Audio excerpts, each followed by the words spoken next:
Hello and welcome everybody to the latest edition of the Buy Round Interview Show. Today we are joined by a seasoned rugby league journalist, been at the Herald for 27 years, Channel 9 reporter for almost 20 years, none other than Danny Weidler. Thanks for having me. I feel old when you say all of that, actually, and I guess I am, which is bad. Well, we can't help it. It's one of the natural things in life. Mate, to be fair, you're looking good. 54, James. Oh, yeah. 54. Redheads, you know. I think we age pretty badly, I'm sorry to say. I'm sorry to tell you. Yeah, that's, well. We go white. Yeah. We're white-skinned, and we're whiter here. Yeah, it's not a good thing, is it, the ginger gene? I used to love how much sun cream you used to put on when you played. And Mate, it was more than the Vassar. It was great to see. I always got pleasure out of it. Right, it was a necessary thing to pack in the kit bag. But mate, I must say thank you for joining us, because it's a really interesting story. Sat here on the other side, it's the weird role for me. reversal, I guess. But also at the like it's a crazy time of year with Origin selection, and also just happy to sit and get your version of events and talk about some of the stories that you've been involved in throughout the years. That's such a long time to be involved in the game, and just some of those stories to be, look back and even the fact that we can still talk about these now, and even some that I've been involved personally, probably unbeknownst to you, you've been involved in probably a bit of a personal highlight. I think I know what you're talking about. Yeah. Yes. Okay. Yes, Like one of my favorite good. rugby league memories, and Wow. I'm talking from playing wise, everything. This is one of my favorite memories. You know what? To hear that makes me really happy, because you get a reputation as a journo, as someone who's breaking news, and is always doing hard stories or negative stories or whatever, which I think is a bit unfair. I think 98% of the stories we do are positive, particularly on television. Not always in my Sunday column, but to hear somebody actually get some joy out of it actually makes me happy, because you don't get into this game to make people unhappy. It's a form of entertainment. Yeah. And I was actually reminiscing as I was walking into your studio. I grew up down the road in Paddington. I went to school down the road at the Sydney Boys High, and it's just walking in here made me think about a lot of things, and a lot about why I got into journalism, and the path I've taken. And it's nice to hear that. At least I can put a smile on somebody's face. Oh mate, that certainly did, and just how that incident was reported was even better. It really was. Mate, how did this come about? How did you get into sports journalism, and what's that rise through the ranks like as a youngster trying to find his feet? Like, how do you get to now? I hope I'm not going to bore people. It might be boring, I'm not sure, but I think it's interesting. Okay, so I think there's a genuine interest of you see you on the 9 News, and for my time here in Australia, that's all I've ever known you as, is that person that's on 9 News, and you have a column in the paper. But I don't know how you got there. So I went to Sydney Boys High. My background is my dad he's a Hungarian psychiatrist. My mum is Russian, was Russian, and she was a social worker. So neither of them had 1 ounce of interest in sport. Even your dad as a psychiatrist? No interest in sport. He was a highly intellectual man, spoke 5 languages, was extremely cultured, extremely smart guy. Growing up, he wouldn't have known what rugby league. It just wasn't on his radar. Same with my mum. My mum wanted me to be a poet. My dad wanted me to be a doctor. A poet? Yes, totally different people. Very dangerous profession. Yes. That, you know what, I make that argument to people about. Which one, the doctor or the poet? No, if you're going to remove your children from rugby league on the grounds of safety and well-being markers. Whatever you do, don't put them into poetry. Okay. Lucky I couldn't rhyme anything, or some people say I can't write either. So yeah, and I just started I played low-level rugby union at school. I enjoyed it. I got into watching rugby league because some of my mates started watching it, and I thought to myself, I'm not going to ever be good enough to be a sports star like yourself. So I want to get involved in the sports industry in some way. So I thought, my naive thought was, I'd like to be paid to watch sport. That was my thought. And that was your overriding. Yeah, I wanted to overreaching. Yeah, I thought it'd be a good industry to be in. I got into commerce at university. I didn't like it. I started writing. I went to Russell Fairfax. I grew up in the eastern suburbs, and I noticed that he was writing a column for the local paper called the Wentworth Courier.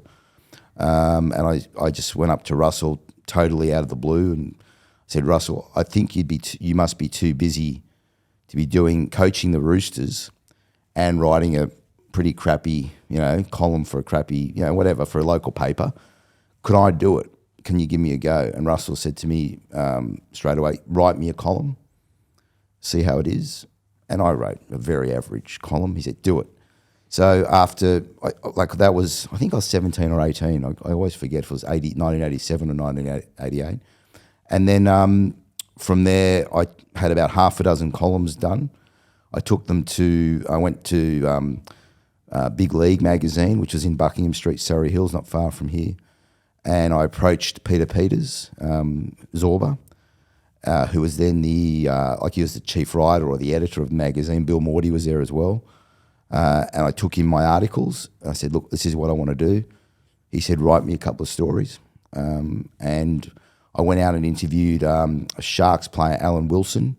I know Wilson. Yeah. He coached me, actually. There you go. Yeah. He was working at a car yard at the time.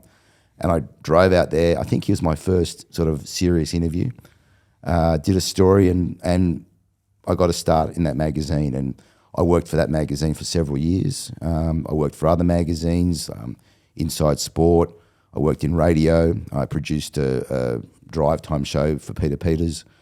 I dabbled in a little bit of sports management. Did you? Yeah, just on the side, just to see if I could do it. I managed a golfer, and I just sort of crept through the ranks basically, and then got approached to work for the Sun Herald by Ian Heads, who was a legendary journo, and it's gone from there. And I pretty much started writing the column I'm still writing in about 1996. As I said, my memory's not fantastic, but it was around then. And then David Gingell, who was the boss of Channel 9, approached me and said, look, I want you to do what you do in the newspaper for TV, which is I want stories to be broken on 9 News, because at that point he didn't feel that was happening. And not that many print journos had gone and tried that. I don't know how many had done it. So I sort of said no at first. I thought I didn't really want to be on television, and believe it or not, I'm quite a shy person, and I have to force myself to do what I do. I much prefer to be in the background to situations. I know it doesn't look like it in what I do, yeah. But I'm actually, if you take me to a party, I'm the one in the corner, sort of speaking to a couple of people I know, rather than So Ginge approached me, and I eventually said yes, and I've been doing it since. Yeah, that's in a nutshell. Yeah, and just on that, you've been doing the same column, a successful column. Yep. Same role. Yep. Now I would know a lot goes into that. It does, yeah. And we're going to discuss that in greater detail. But have you ever been tempted to jump ship? Because it's quite rare that someone would stay in the same role for so long. I would say that is more of an outlier than the norm. When you say jump ship, you mean? Well, sorry, I shouldn't say jump ship. I mean to try something different, or had an approach from like a rival network or a rival agency, and thought like, I'll I'll go, or has there been any of those conversations happened in the last 27 plus years? Look, I've had a couple of nibbles here and there, but I love doing what I do. I love working for Nine. I find them to be I'm not just talking because I work there. I find them to be a really encouraging company. They're very understanding when it comes to family, kids, all of that sort of stuff. They get all that, and if you produce what they want, they pretty much leave you alone. Like I'm allowed to do not what I want. I have to produce a story most days, but they trust my judgment. So, and I appreciate that. And I don't. Sometimes, if you know that where you work, you appreciate that. And if you have that level, if you're given that level, I guess, of respect, it's hard to say you want to do something else necessarily. Yeah, so you value that trust within the organisation. Yeah. So you very seldom would have management come to you and be like, Danny, you got to do this. It's like, mate, I know what you deliver. You've proven your results in the past. Pretty much never. Never? I've had bosses say to me not to do a couple of things, which I understand why. But that's interesting. Yeah, but I've never had them to say you must do this or you must do that, or they just leave me to do my stuff. So which is maybe why I haven't really looked elsewhere. And look, I'm looked after. I'm like, for instance, today, if I wanted to leave a bit early so I can come and see you, no problem. Yeah. Do they get it? They understand that you've got to do what you've got to do, and as long as you're producing stories, and you're not going to get every story, James. I mean, you've got to realise that there are very good journos out there who are competing with you, and you're not going to get every story. When you're younger, you probably want every story, but as you get older, you realise, well, it just happens. Other people have to break stories too. Yeah, you win some. You lose some. You've got to accept that. Yeah. It's not easy to accept because it's the only area of my life where I'm truly competitive. Like in the rest of my life, I'm pretty just relaxed. But when it comes to work, I guess when it comes to playing, you wanted to win. Is there an example that you can think of where you've missed the story? Yep. That you've just gone, oh no, like it was obvious, or you missed an opportunity, or I don't know. Okay, I'll give you an example. Recent one. It happens a lot, right? I'm not going to lie to you, it happens. But one that really was annoying for me, and the Telegraph would be happy to hear this, the Manly, what do we call it, the 7 or the Pride jumper story. Yes. So I had that story, and I just decided... What do you mean by you had it? Okay. I don't like journos who do this, so I knew about that. But I had the story, like I was sitting there with my colleagues saying, okay, I'm hearing that 6 or 7 or something Manly players are not going to play because of the jumper. And I talked to 2 sources on it, and I thought I need to ring one more just to be, because it's a big story, right? And it's a big thing to say. And I was waiting, it was Andrew Abdo, I was waiting to see if Andrew Abdo had heard. And at that point he hadn't heard, because I thought the boss of the game would know about this. And at that point he hadn't heard about it. So I thought, that's a bit odd that the boss of the game hadn't heard about it.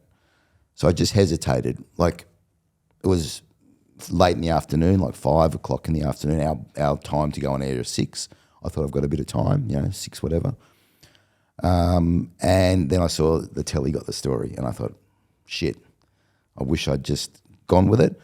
But when you say gone with it, tweeted it? Yeah, tweeted it, because I didn't have another avenue at that point between 5 and 6. But that annoyed me. James, I've also got a theory that I'd rather miss a story than be wrong. I'd rather miss that story, and even though it bothers me now, I'd rather miss it than say, okay, well, it wasn't true, because it's much harder to recover as a journo from a story, a clanger. Like if I'd come out and said that and it wasn't right, I'd be kicking myself much harder today.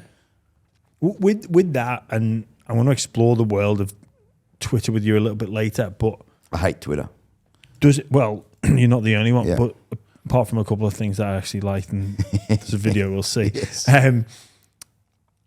Why does it matter that it's first? Like, can you not put an angle on it? Like, so say if I don't know, new the Telegraph breaking.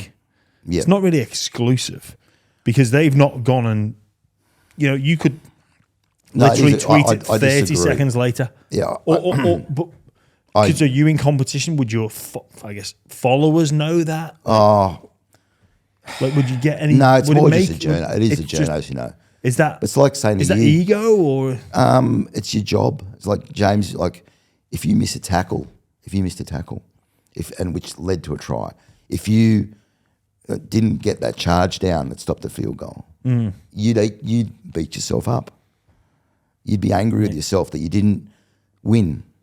And for journo, so you view yes the breaking of the a good story story first. Yep, it's your job. But then how across every single news channel would you be? I think it's more where to look. You know there's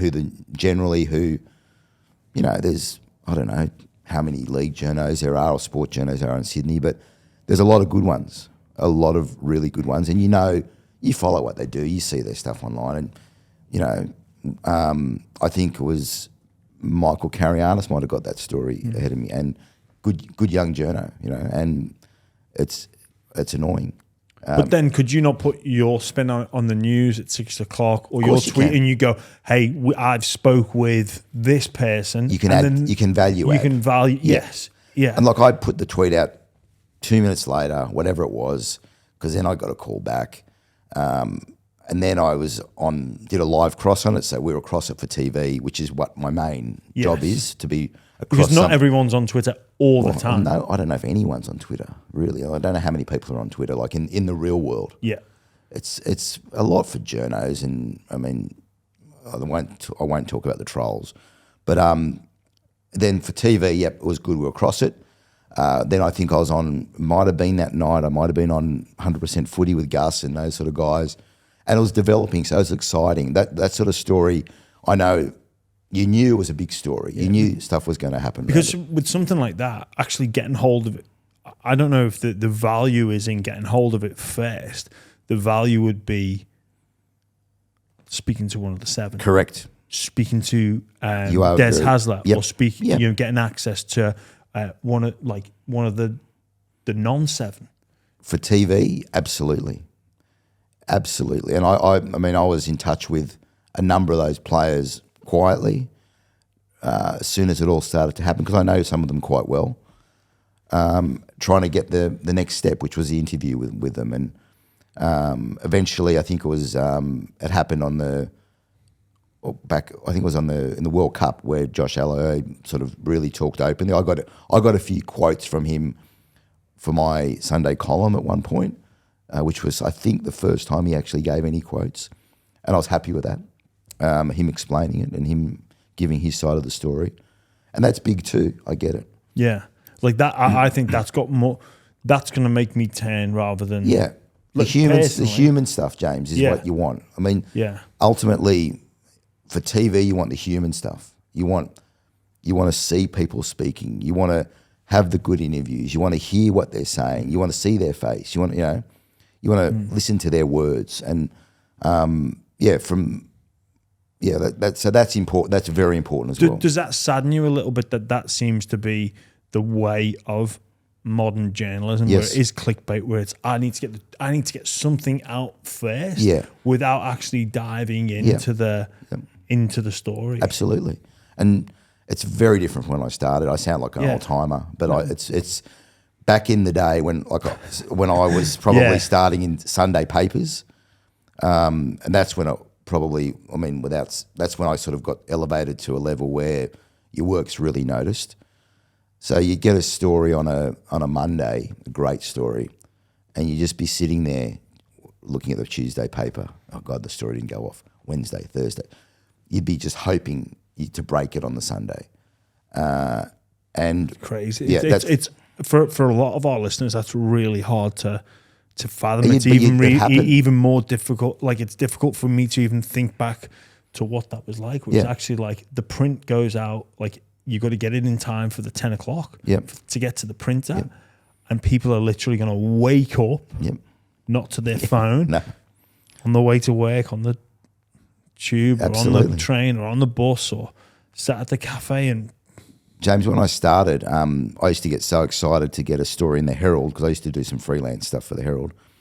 And I remember not far from here, in Taylor Square, there was an all-night newsstand, and I would go up there at midnight to buy a newspaper to see my story in the paper, and I'd buy 2 or 3 copies, and I'd be so excited to see it. I'd get a real pride out of that, and that's totally different to what today, you know. Like, but that was something like I was like, wow, that's my stuff, and I couldn't wait for the next day, and I'd read it to check if there are any mistakes or you know. And I was so happy with just seeing that, because really, like your online, your column for Sunday, that would be available for people on Saturday. No, they usually hold it back till 5 a.m. on a Sunday morning for whatever reason. I don't know why.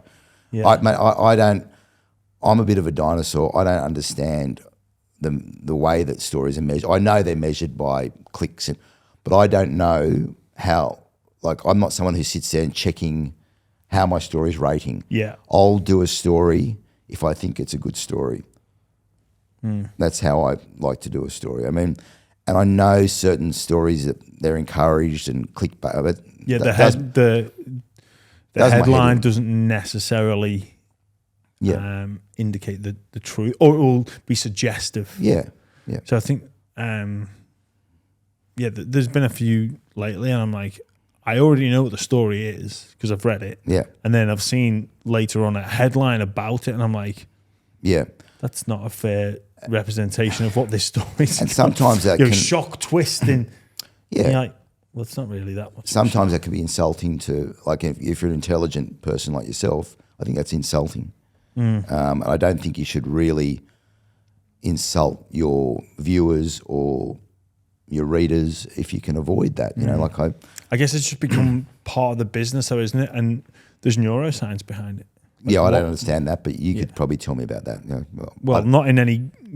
I have a very shallow understanding, but I do understand that there's neuroscience in the supermarket. Yeah, of course, in marketing. I studied there's neuroscience in, you know, the position and the photograph that goes above the headline, and the words that are used to what generates interest and intrigue, and what makes you think, well, that is a twist. Like, what's a twist? Yeah, what's the twist? I guess the word twist must click. Yeah. You know, there'll be certain trigger words that get people engaged. Yeah, even the font style, the font color, all these different things would add to this new modern world that we. And James, being a dinosaur, honestly, I'm just trying my best on every story to get it right. That's what it gives me anxiety to think about not getting it right. Can I ask you? Use that word, getting it right. Yep. What do you mean by that? Well, just being accurate and. So accuracy. Yeah, accurate and look, in all instances, particularly in the real world, things change, right? So often you can say a story is right for this minute. 10 minutes later, it could change. Because you don't know. Do you do any critical thinking exercises towards that, or you've just got to, you don't have time to do that? Well, I don't think there's critical thinking. I think it's just you trust your gut. Trust your gut. You trust, and it's coming down to people you're speaking to, people I've known for 30 years. You know, and you trust. Like, James, if I wanted a story from you, I would ring you and speak to you if I could, and I would trust what you're telling me because you're a figure. I wouldn't say I know you very well, but I don't think you'd bullshit to me. Have you ever been told a lie? Of course. And have you ever round with that and gone, what were you doing? I think it's not ideal, but in my job, you do get told lies, and people... do you think there's... because they don't want the truth to come out. Simple as that. Or do Simple you as think that. there's motives to get you off the scent, perhaps?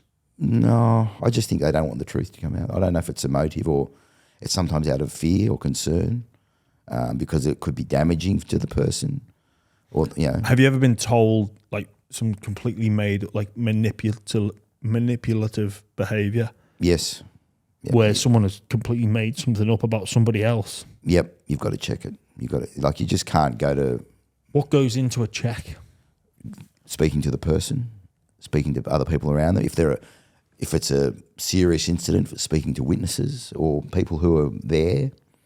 And often, again, you might miss the story, but it's better in that instance, in my view, and I know I sound like I'm on a high horse, but it's better probably to miss that story. Yeah. Because there's always another story. There's always, it mightn't be as good as the Pride jumper story, but there's always another story, or there's always another, like another angle to put on it, or another. But it's just spin, another story. Something completely new. Yep. Yeah. There's always another story to come. There'll be another story tomorrow. There'll be something right now I don't know about that someone else will have. Yeah. Have you? Well, I spoke about your time there. Well, you spoke about the time where you would have something for a Sunday that was way back in the time before Twitter. Have you ever held back on a story as like a favour for a possible something better, like not to a trade-off, or the horse trading? Like, mate, I need you to not release this because it'll ruin the deal, or it'll do this. Yeah, it happens. It's just part of the business. It's part of the game, and you've got to accept that. But then, is that the right thing to do? Depends on the story. It's been some really difficult stories I've had to sit on, and I've had people. I don't want to put the person in it because they're a very well-known person, but he requested that I didn't do a story at a certain time because it was a significant story because it could have cost him his marriage. I said to the person, fine, and the person said to me, if it ever comes out anywhere else, I'll give you permission to break it, and you've got my word on that. And it happened, and it was a huge story. I'm still friendly with this person today. He's still married, and he had to still go through quite a significant trauma with the story, but he was good to his word. And you don't want to. I didn't get in this game to do that sort of thing. I got in this game because I like sport, and I like watching sport, and I like everything around sport.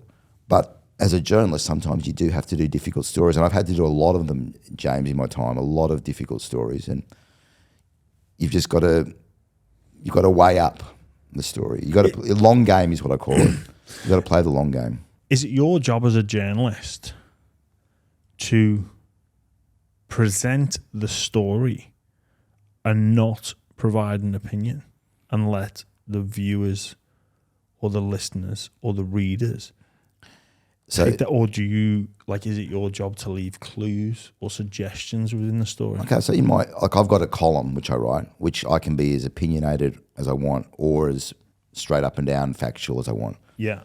When it comes to TV, you're usually presenting a story pretty straight. You're just giving its voice, person's opinion, voice, quote. You know what I mean? It's much more straight because it's a very influential, powerful position to be in. Yeah. Are you aware of that influence and power on the sway of public opinion? I'm not someone who thinks about that ever. I don't. But you don't realise that you've got that responsibility. I don't know if it's I don't know if it's a responsibility necessarily, but I don't feel like when I'm sitting there writing something or presenting something, I'm not thinking about the influence it has. I want the story to be good, and I want the story to be right. In my column, it's more opinionated, as that's a different kettle of fish. Yeah. And that's where you have a bit more, for want of a better word, clout. And having a column for me protects me in a lot of ways against some of the people who don't like me in the other organisation. I remember a time when I joined Nine, David Gingell asked me not to write my column for a year. He said, I just want you to be clean at Nine. And News Corp went to town on me, like personal attacks, attacking my stories, attacking my style, attacking what I wore. Anything they could, they hammered me. And there was a couple of columnists in particular, who I'm not going to name right now. And Nine saw what was being done to me. And I had my hands tied behind my back. And they didn't like that I was doing that job because I was there employed to break stories. And they didn't want that, really. Or I don't know. And they probably just didn't like me personally, whatever. So after a year or so of that, I was approached by the paper to again write my column. And I said to David Gingell at the time, can I do this? He said, yep, go for it.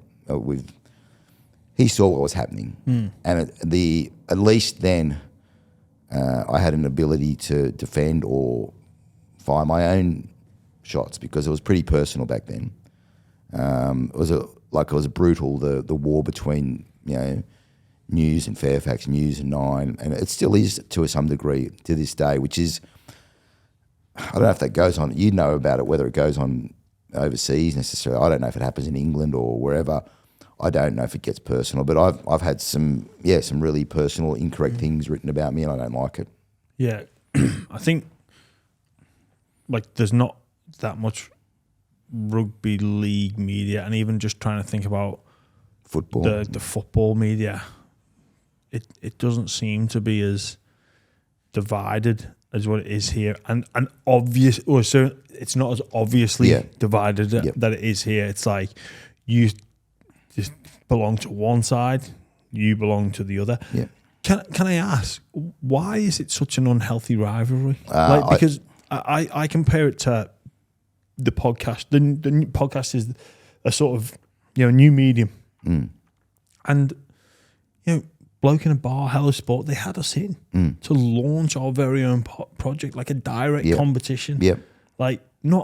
We were never trying to steal listeners, but we're all in competition. We're all talking about the same incidences, the same sport, we're reviewing, previewing, and there's different caveats and different niches that they might focus on, but ultimately we are at its very core, we're a direct competitor for eyeballs and ears.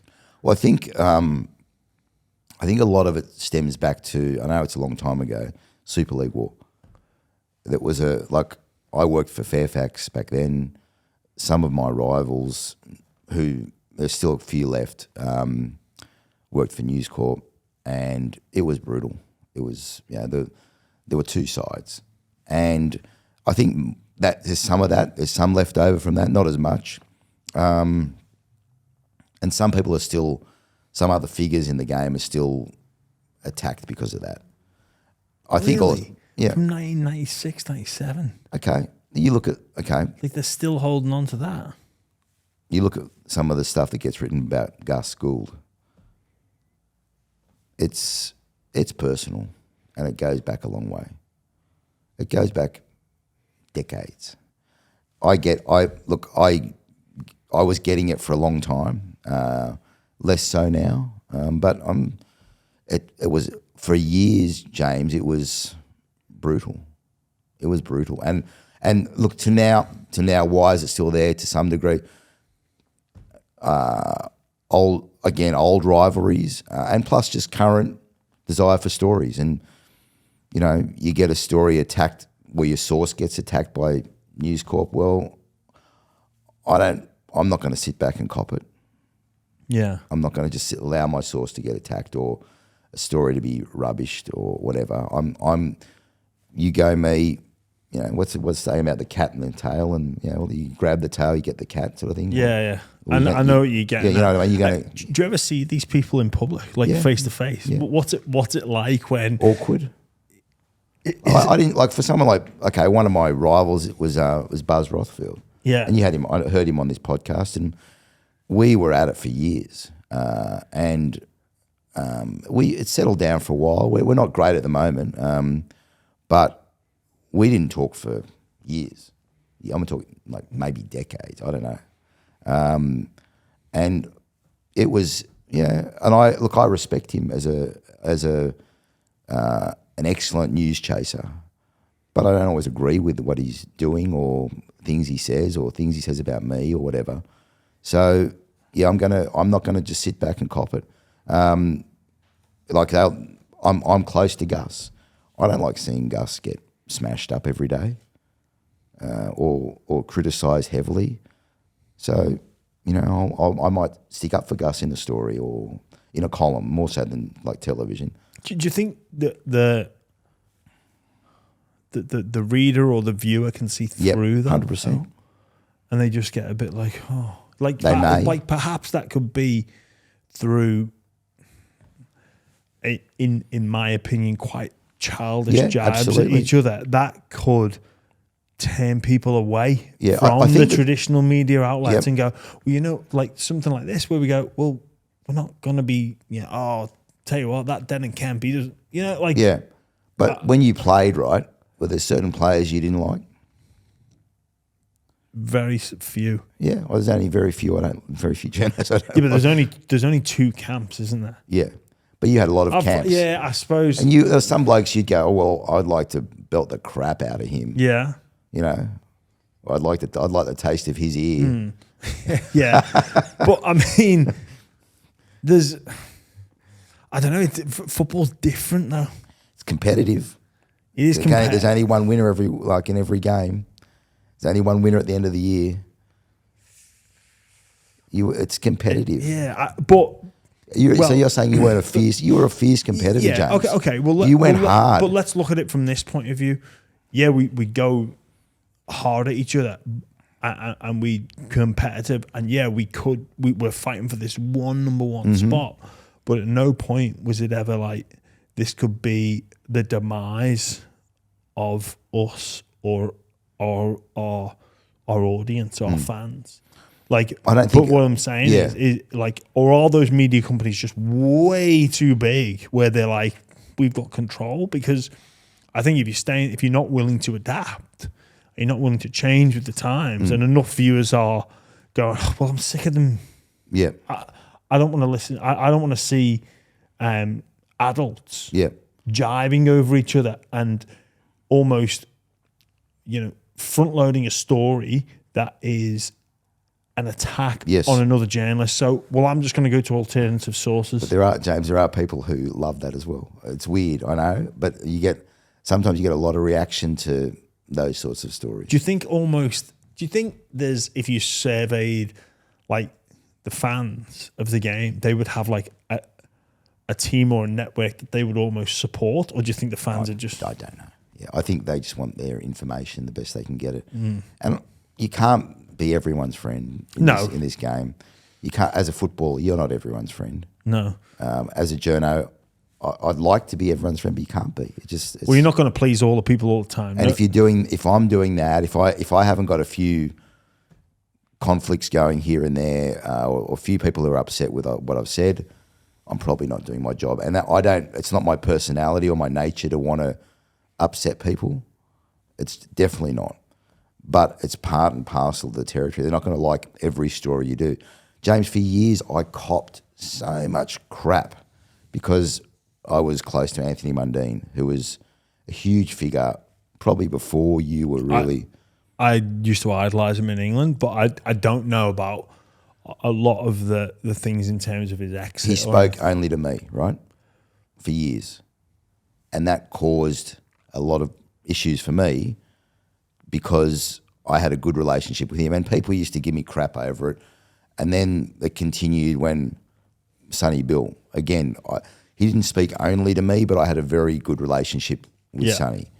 And again, people gave me crap for years over it and still do. Because you had a relationship with these two. A pipeline, for want of a better word. You know, like I had, if they felt they could trust me, Chock would trust me.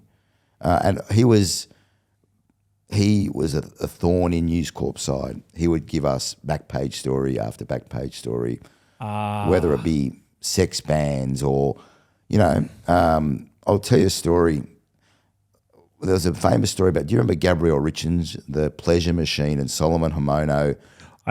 I know of this. So it was I think he walked out on Canterbury to be with her, and Solomon was a big star back then. And he went to England and I remember. I know that. Yeah. I know the story. Yeah. And Chock, he gave me a story which was going to be a back page story on the Sunday. It was written. It was on the page, ready to go. He was playing on a Saturday night somewhere. That he was going over to rescue Solomon and bring him back to Australia. And this is a great story, great tabloid story. He rings me at about after a game, must have been 7 or 8. I can't remember the time. I apologise if my memory's not perfect, but it was late in the evening on a Saturday night with the story ready to run on the Sunday. I said, Dan, I'm not going. I said, what? I said, the story's on the back page, Chock. Tomorrow. He said, I've hurt my eye. I can't get on the plane. I said, Chock, the story's on the back page tomorrow.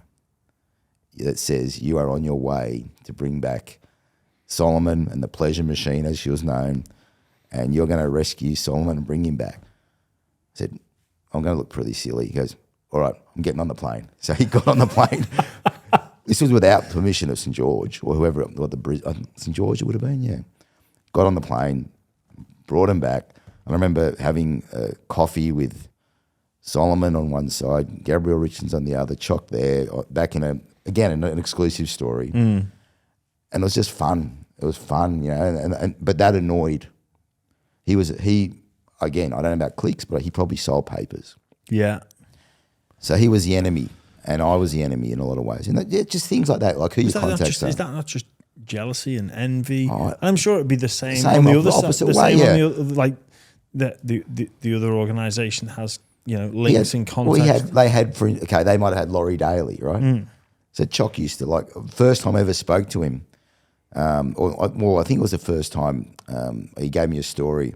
I was in the bar at the Sydney Football Stadium, and back then, the players all go have a drink after the game, and I was there, and I don't drink. I was just there having a water or whatever, talking to some people, contacts, and Chock comes up to me.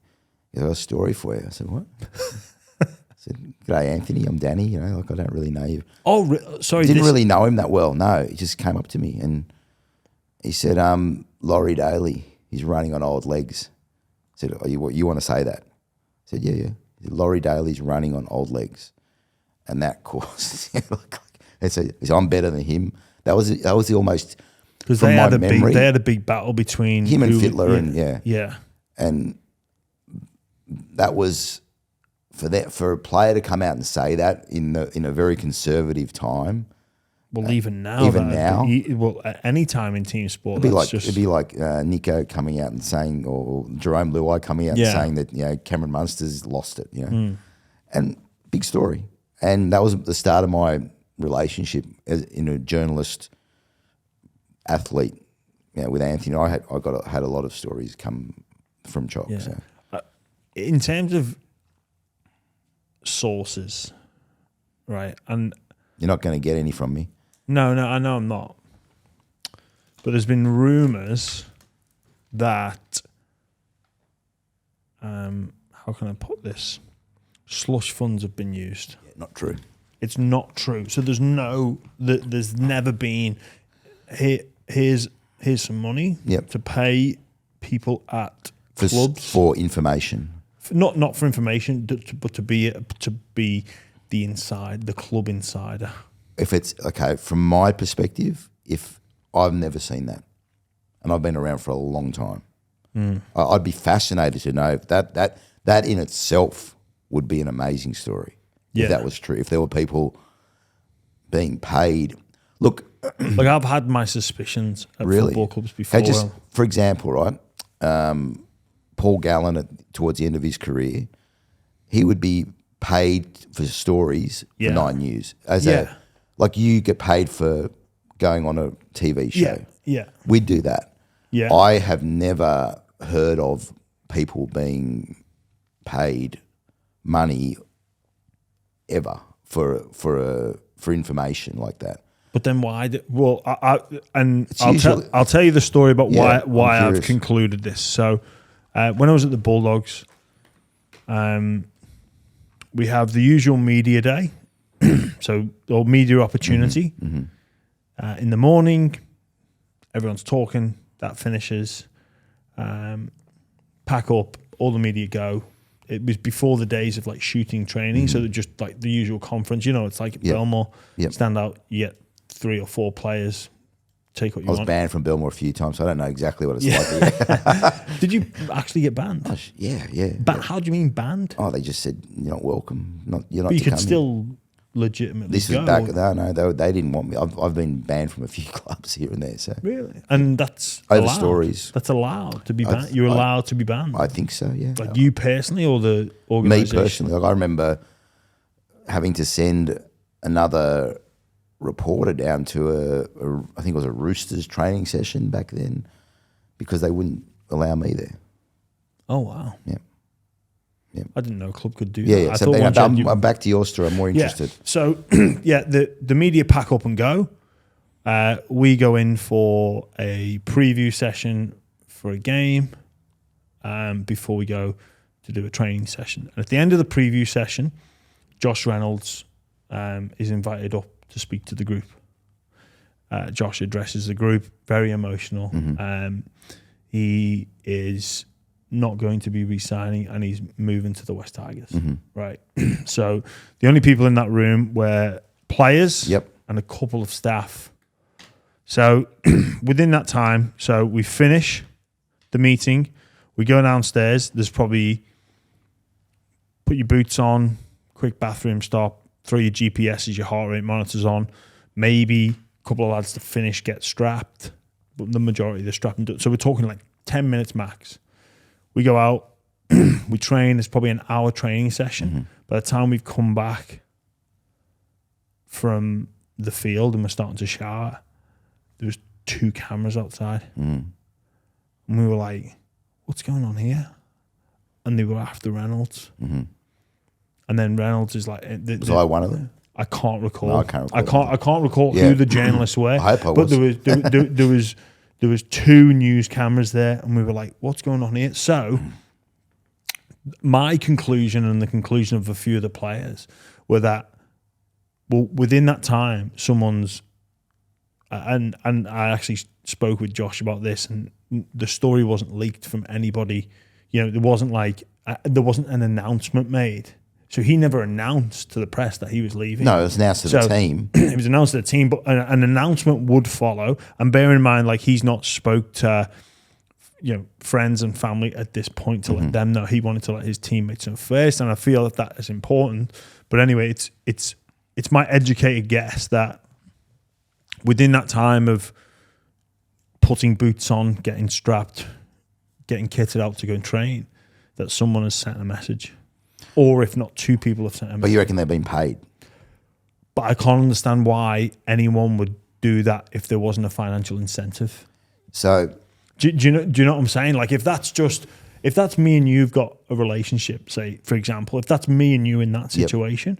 But you're Josh Reynolds or you're a player? No, I'm your insider. I'm your source. My snitch for your, isn't that the word you like? Snitch. Yeah. Grass. I love that word. Yeah. So if I'm your grass, right, or I'm your leak, or I'm your inside source, like, what's the value to me to send you a message to say, Reynolds has just told us he's leaving for the Tigers, and to get that message out with intent, to prioritize that over getting ready to go and train, unless there's an incentive. So what's the incentive for in that particular incident? What's the incentive for the player to leak the information because it's like in that period of time? Like what? Because if that's me, say if that's me and you, Yeah. and we've got this good relationship, that I'm giving you stories for whatever reason, or I'm your source for whatever reason that may or may not be. Yeah. It'd be a casual conversation. Anything out of the Bulldogs? I see Reynolds has said he's gonna. But for that player to go out of their way to get that information out within that such a short time frame, the only obvious reason would be the incentive of some sort of financial gain. Okay. Again, I'll say I don't know of, like, in my time, I've never even thought that people would be paid, right? So what's in it so for that a could have- source? So, sorry, go on. so it mightn't have been a player. I'm right? aware of this. It might not have been a player. It could have been, okay, so the group know, right?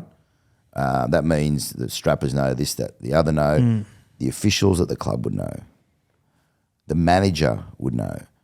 So there are a lot of areas, or it could come from an official. Like James, when you say this word, a club official, like when that gets quoted, it could be a footy manager. It could be a strapper. It could be a runner. It could be anyone. People know. I'm from the people that were in that room that would know. I find it hard to believe why. Well, okay. Let's take that for an example. Okay, so if it was a player, you're the strapper. Yeah. Your insider is a strapper. Yeah. What's the incentive for them to tell you that? That knowledge? I can't answer that because I don't really have many strappers as sources. Yeah. Or if you're a football manager, knowing Josh and his personality and knowing that positive spin on a story down the track. Just say you're the footy manager, right? Or the club missed out on signing or re-signing James Graham. He's gone off to another club, and that looks bad for the footy manager. Well, there might be the journey may present it in a better light for the footy manager or the club. So it could be seen as like a favour. Scratch your back. And unfortunately, scratch your back. And Josh Reynolds is the full guy, the trade off. Yeah, It happens. It happens a lot, James. That's okay. The other day, is that usually where it's usually the information comes from someone from higher up than a player, or no, not necessarily. It can come from anywhere. So sorry to make you paranoid. No. I'm not being. Well, it's just got me thinking, and I get that, and that's the way of the world. And like, things aren't done by the book. Well, I was criticised the other day. And I think of us in a bubble. Yeah. Like Rugby, and I think there's no other industry like this, but there is. Politics is like this. Yeah. It happens. People have their own motivations. People are selfish. People might need a favour. People might owe a favour for a story you haven't done. It can just happen that way, James. It's like, I don't think it needs a financial transaction for it to be a motivation. Okay. And like the other day, I was criticised by a journo because I broke the Jack Whiten to South story before he got a chance to tell everybody, his teammates. But that's my job. And I just happened to have someone who knew about it who was willing to tell me. Yeah. And that's because I've known people for a year, 2 years, 5 years, 20, who knows, right? But that's how it's. And so how do you? And but then how do you acquire a source then? Like let's I'll take your explanation for why slush funds don't happen. I still got my James, reservations. I don't know if from my knowledge, from your knowledge. But then let's look at the acquisition. Say media do pay for stories. Yeah, that happens. Well, hang on. Okay, what do you mean they pay? Like Joe Public, right? Might come. This is probably a while ago before internets and all that sort of stuff, where stuff goes viral. Yeah, may have got vision of something, right? And they'll go. Joe Public will contact the news desk at a newsroom, whether it's a paper or wherever or a television station. Say, we've got a photo of this. How much is it worth? And they'll assess it. It happens. I'm not going to lie to you. Hasn't happened for a while. Like I feel like since Twitter and all of that and Instagram, stuff is just out there. Yeah. I don't know how it gets out there. because I'm not very technological, but it's out there. Yeah. So I don't remember the last time we were asked, whether we're interested in buying a bit of vision. It happens in general news a lot, like for whatever happens in person of interest. all that. Yeah, caught in whatever situation. And someone might have the vision, right? Yeah. Okay. Well, so back to you. Yeah. Sorry. How sources? How do you acquire a source? What goes into that? Years of chatting to them, just talking, relationship, meeting them building. somewhere. When you say meeting them somewhere, okay, just say you're my source, right? If I would have met you as a player, you may have been a source of mine as a player, which I just want to say for a fact you weren't. Thank you. I'm glad you cleared that up because I think you're quite difficult at times too, weren't you? I think there's a I did sit on a couple of stories for you down at some points, but you probably don't remember. No, I don't recall. Or maybe you didn't know. Maybe I didn't know. Yeah, there you go. Yeah, I think most people. Well, you know what? A lot of the time, some stories about me, like I didn't even know they were happening. They were being. I can remember when I was leaving. Unbeknownst to me, I was going to the Dragons. People were reporting it before I'd even talked. I remember, to the Dragons. yeah. And I was like, no, I'm not. I think I remember talking to you at that time. Yeah. Anyway, so it's just through conversations. They may have started as players. They may become team managers. They may become officials. You get to know players quite well in my position. Not very well, quite well. And often you'll build up a level of trust. And sometimes a player will be in a predicament and they'll feel like they need to go and speak to someone, and that probably works, that's how a source might develop. I'm not saying Todd Carney was a source of mine, for instance, right? I'm not saying he was, but I had a good relationship with him and he was in a lot of situations, right? And I like Todd. And in my job, people like to write on Twitter, no player ever talks to him. Why would you ever talk? I'm there talking to players every day. Yeah. I'm at the coalface. So I'm talking to, this week I may have talked to 10 players, right? I'm talking to players all the time. So just to be clear, because those that are watching and listening to this, when you say talking to players, you mean interviewing. Interviewing face to face. Because that can be misconstrued for anyone listening. I just want to clear that for our listeners, where it's not, you're not on the phone just going, oh, hey, how you doing? Well, I might be, but a lot of that talking face to face, and in a very public environment. I would turn up and you're there players. At the news at the press them. But exactly. But I think a lot of our viewers would be unaware that you are boots on the ground at a lot of the bigger clubs that generate the biggest stories in Sydney at their every day open days or their general media days. Yeah. So you get to know a player that way, and I built up a trust with someone like Todd. And I actually really liked Todd Carney, and he had a few issues in the past, and the famous one was the bubbler. You remember that. Now, whatever you think of it, let's not make a judgment right now, but that day was hectic. It was a hectic day and I don't want to sound like I'm big noting myself, but it was an example of someone who you have a level of trust with. And his apartment, when that whole story broke, was surrounded by maybe 8 cameras and news crews and whatever, and everybody wanted to hear what he had to say. It's insane to think and that was the reaction to that. Yeah. And I didn't break that story. I saw the image, whether it kind of was a video or a photo, but whatever. It was a photo of him doing the bubbler, Yeah, right? that's it. Yeah.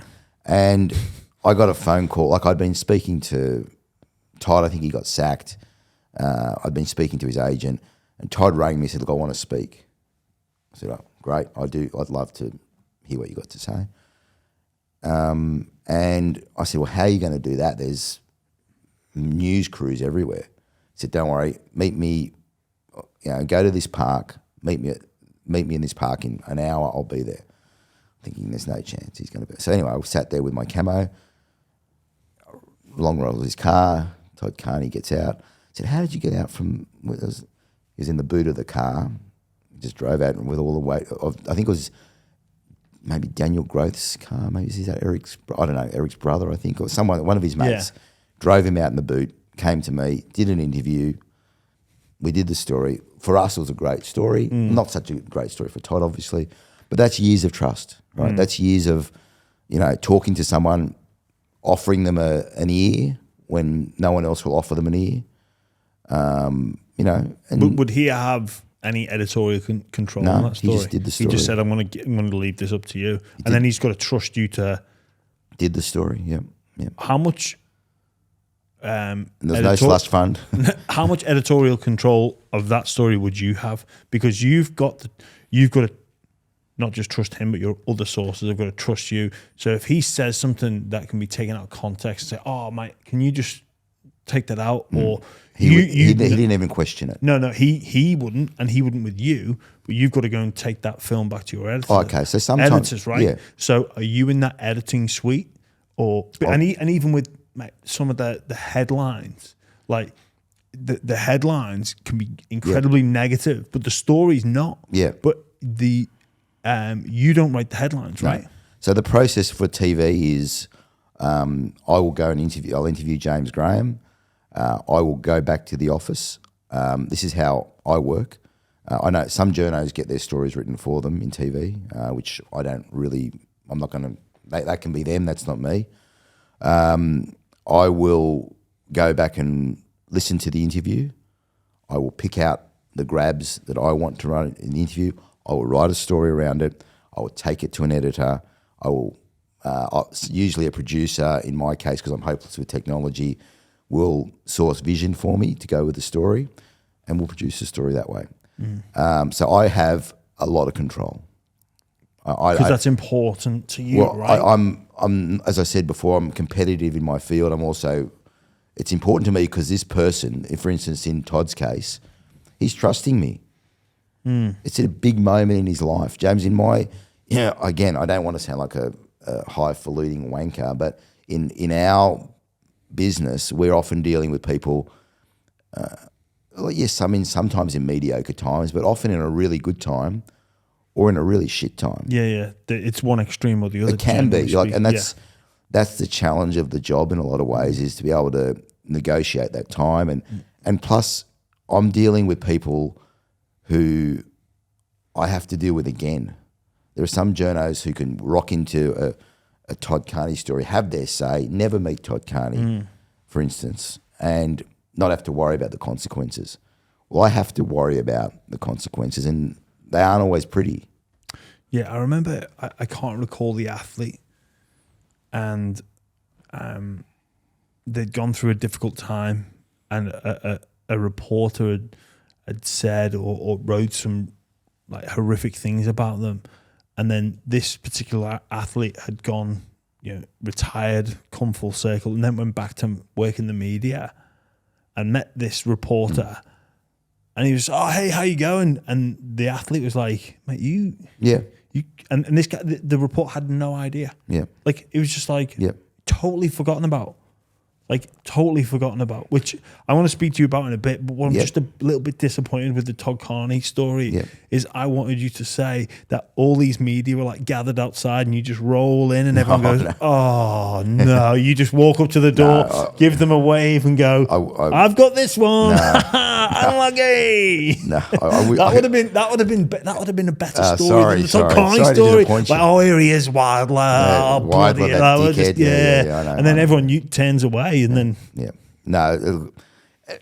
some stories can present like that, like where you've got a good contact and you get ushered in somewhere, or it can happen, but that one didn't. So. Yeah. So do you ever get worried of the potential for an individual to suffer the trial by media?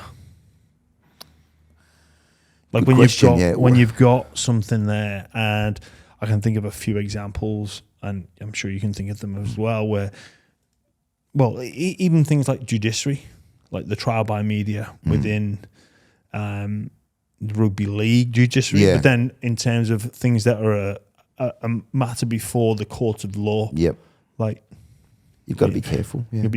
So in judiciary, okay, I know I'm a rugby league journo, but I'm not really. I'm not nuts and bolts. Like I think your farm, you've got such a good knowledge, and former players have got such a good knowledge of everything to do with the actual game and the judiciaries and the leverage in a tackle. And I don't pretend to be that interested in that. I mean, if it's a big case, like for instance, you've had a couple of those where they're sexy. I'm sorry, but your case was sexy with Billy, right? It was a huge case or a huge incident. They're interesting. Or the famous putting your... I mean, you explained that to me. I think you gave me that story about the finger not being pointing, it was bent and all that. Yeah. I remember you gave me a good interview about that. Oh, did I? I can't even remember. Thank you. It was memorable Pleasure. for me. But I just remember thinking, I'm not nuts and bolts so much. I am interested, but I prefer the broader stories often and the human stories. So trial by media, you have to be careful. Yeah, I mean, well, sorry, I'll ask you first about those sources and those contacts. Do some of them start ringing again because of the level of influence that you hold? Like, could a source become, mate, it's my time to get a favour?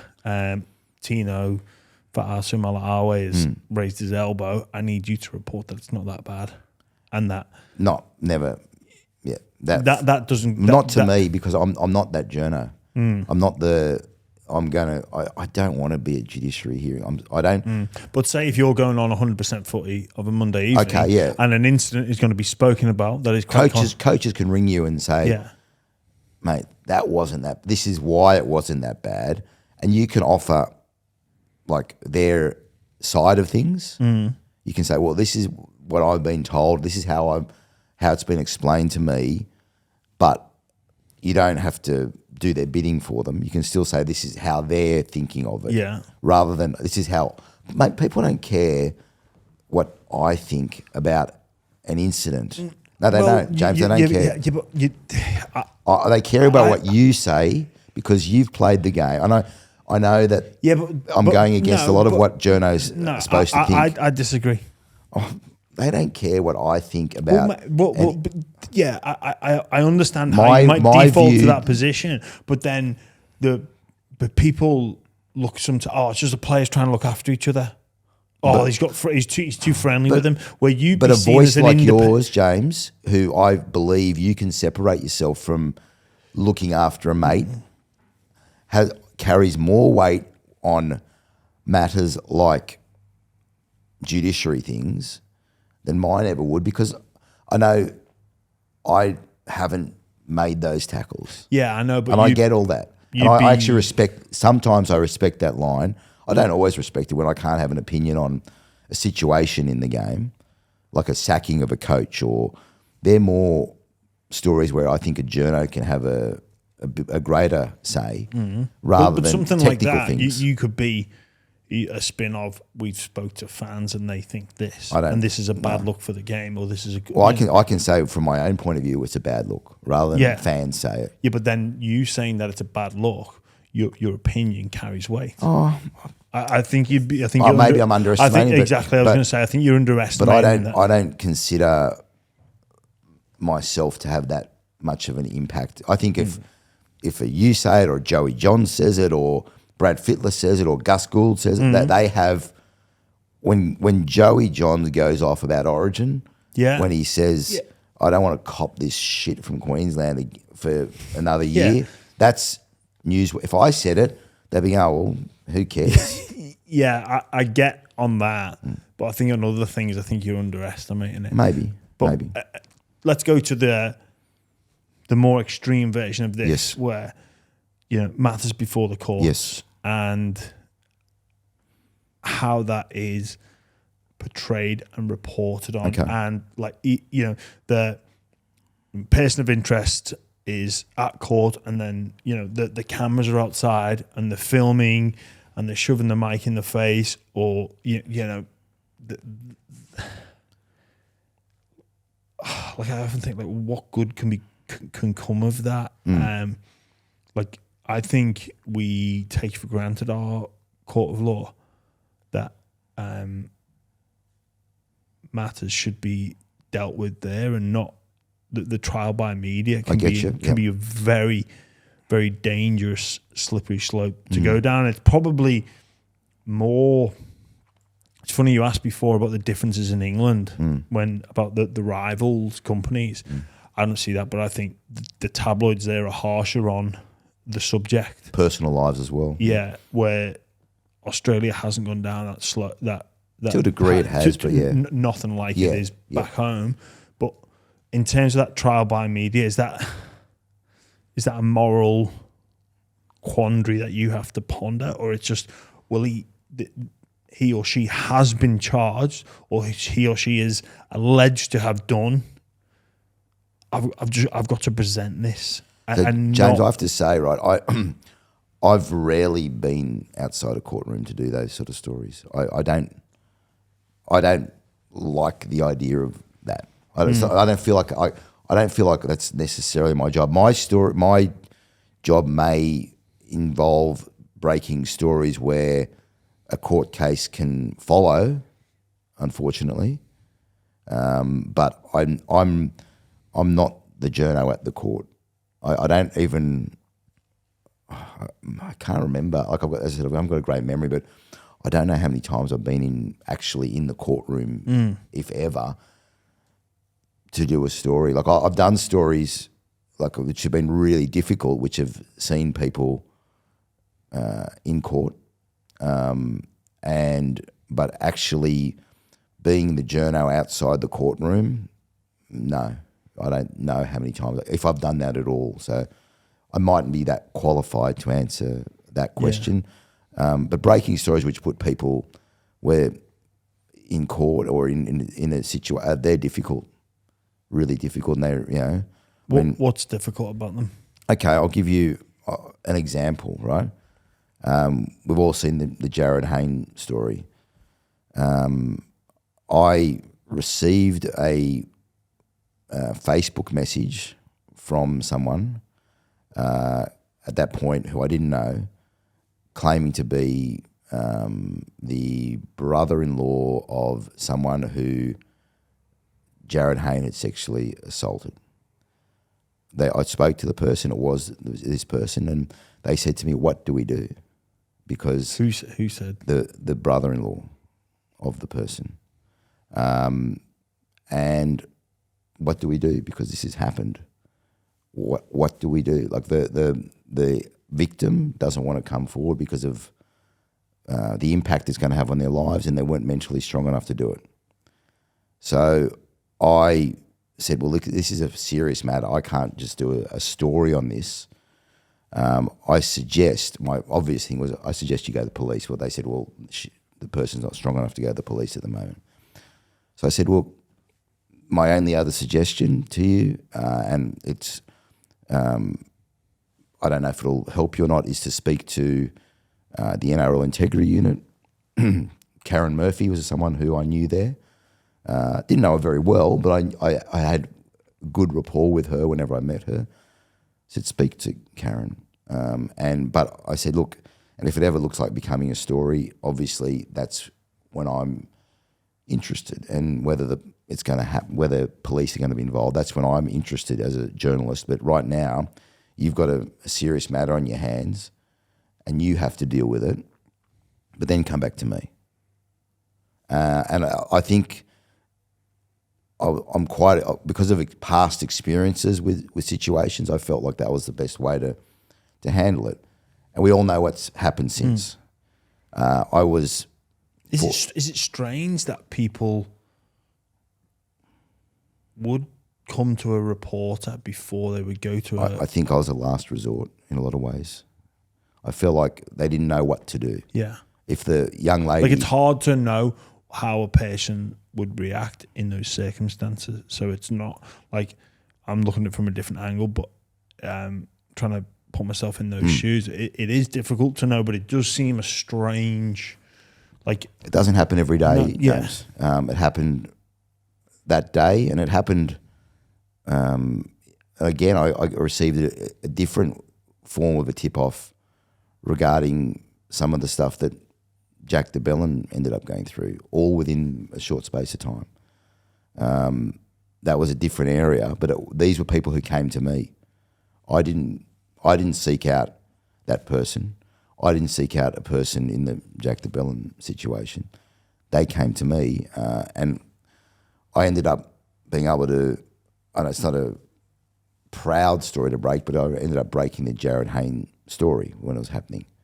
A difficult story to break because, I mean, in between, what was really tricky was in between when I'd had that information and I wasn't able to do anything with it because I didn't have the permission or the knowledge that this person would even go through with any sort of procedure. I was down at Centennial Park with Jared, watching him do sprint training as he was looking to try and get a club at the Dragons at the time. And I interviewed him and I wasn't able to bring that up at the time because I didn't have the go-ahead or the ability to do that from the family who was involved. And I remember, I really have a distinct memory of seeing him after that training session, walking down the main drive at Centennial Park to meet his, I think it was his fiancée or wife. And that's the last time I saw Jared Hayne not in a court or a police situation. Wow. It was just really, it just stuck with me. Thinking what a moment sort of thing. Like I was thinking, yeah, I felt almost wrong that I couldn't ask him questions about what happened, but yeah, I didn't have at that point any permission.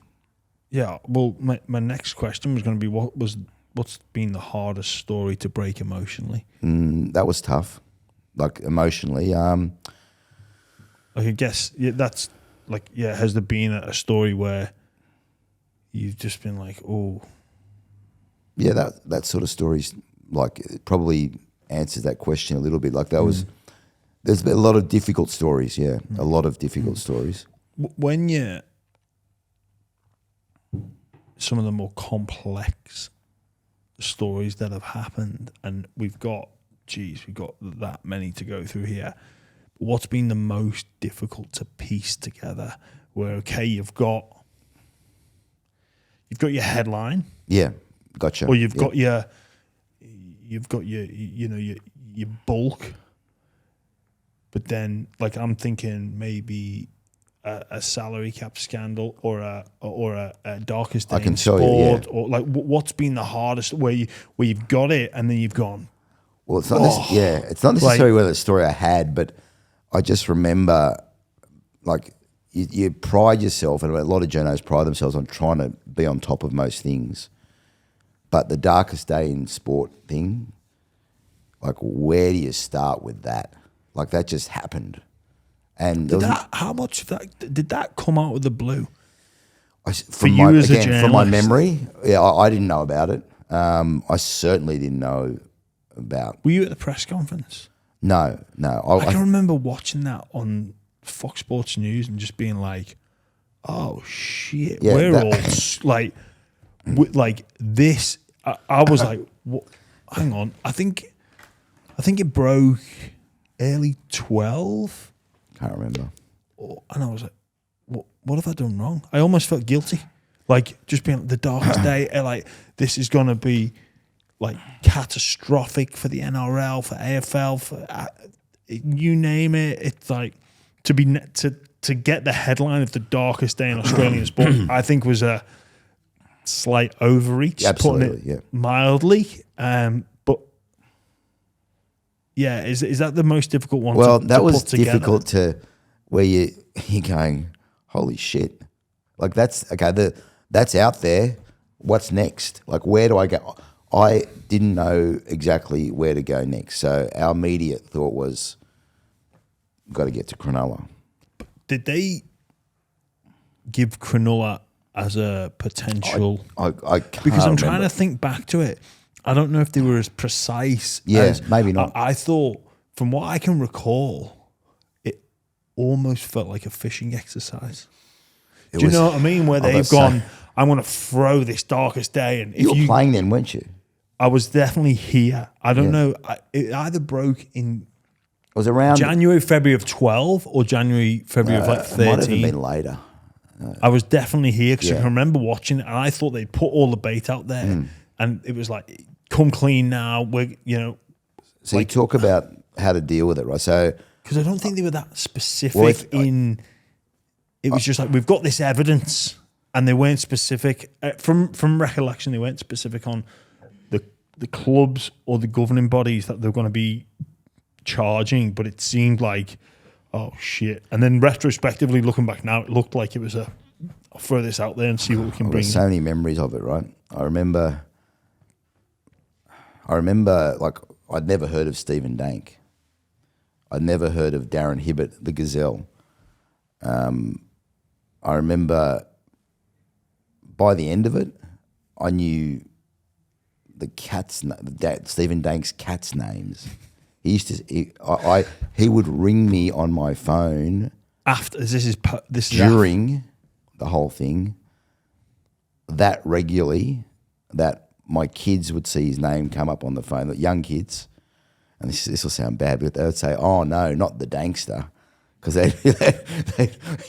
there'd be a long conversation that would follow. I mean, I shouldn't laugh about it because it's a very serious. Sorry, I shouldn't. laugh. But just that instance was. Yeah. But it was a very serious situation, and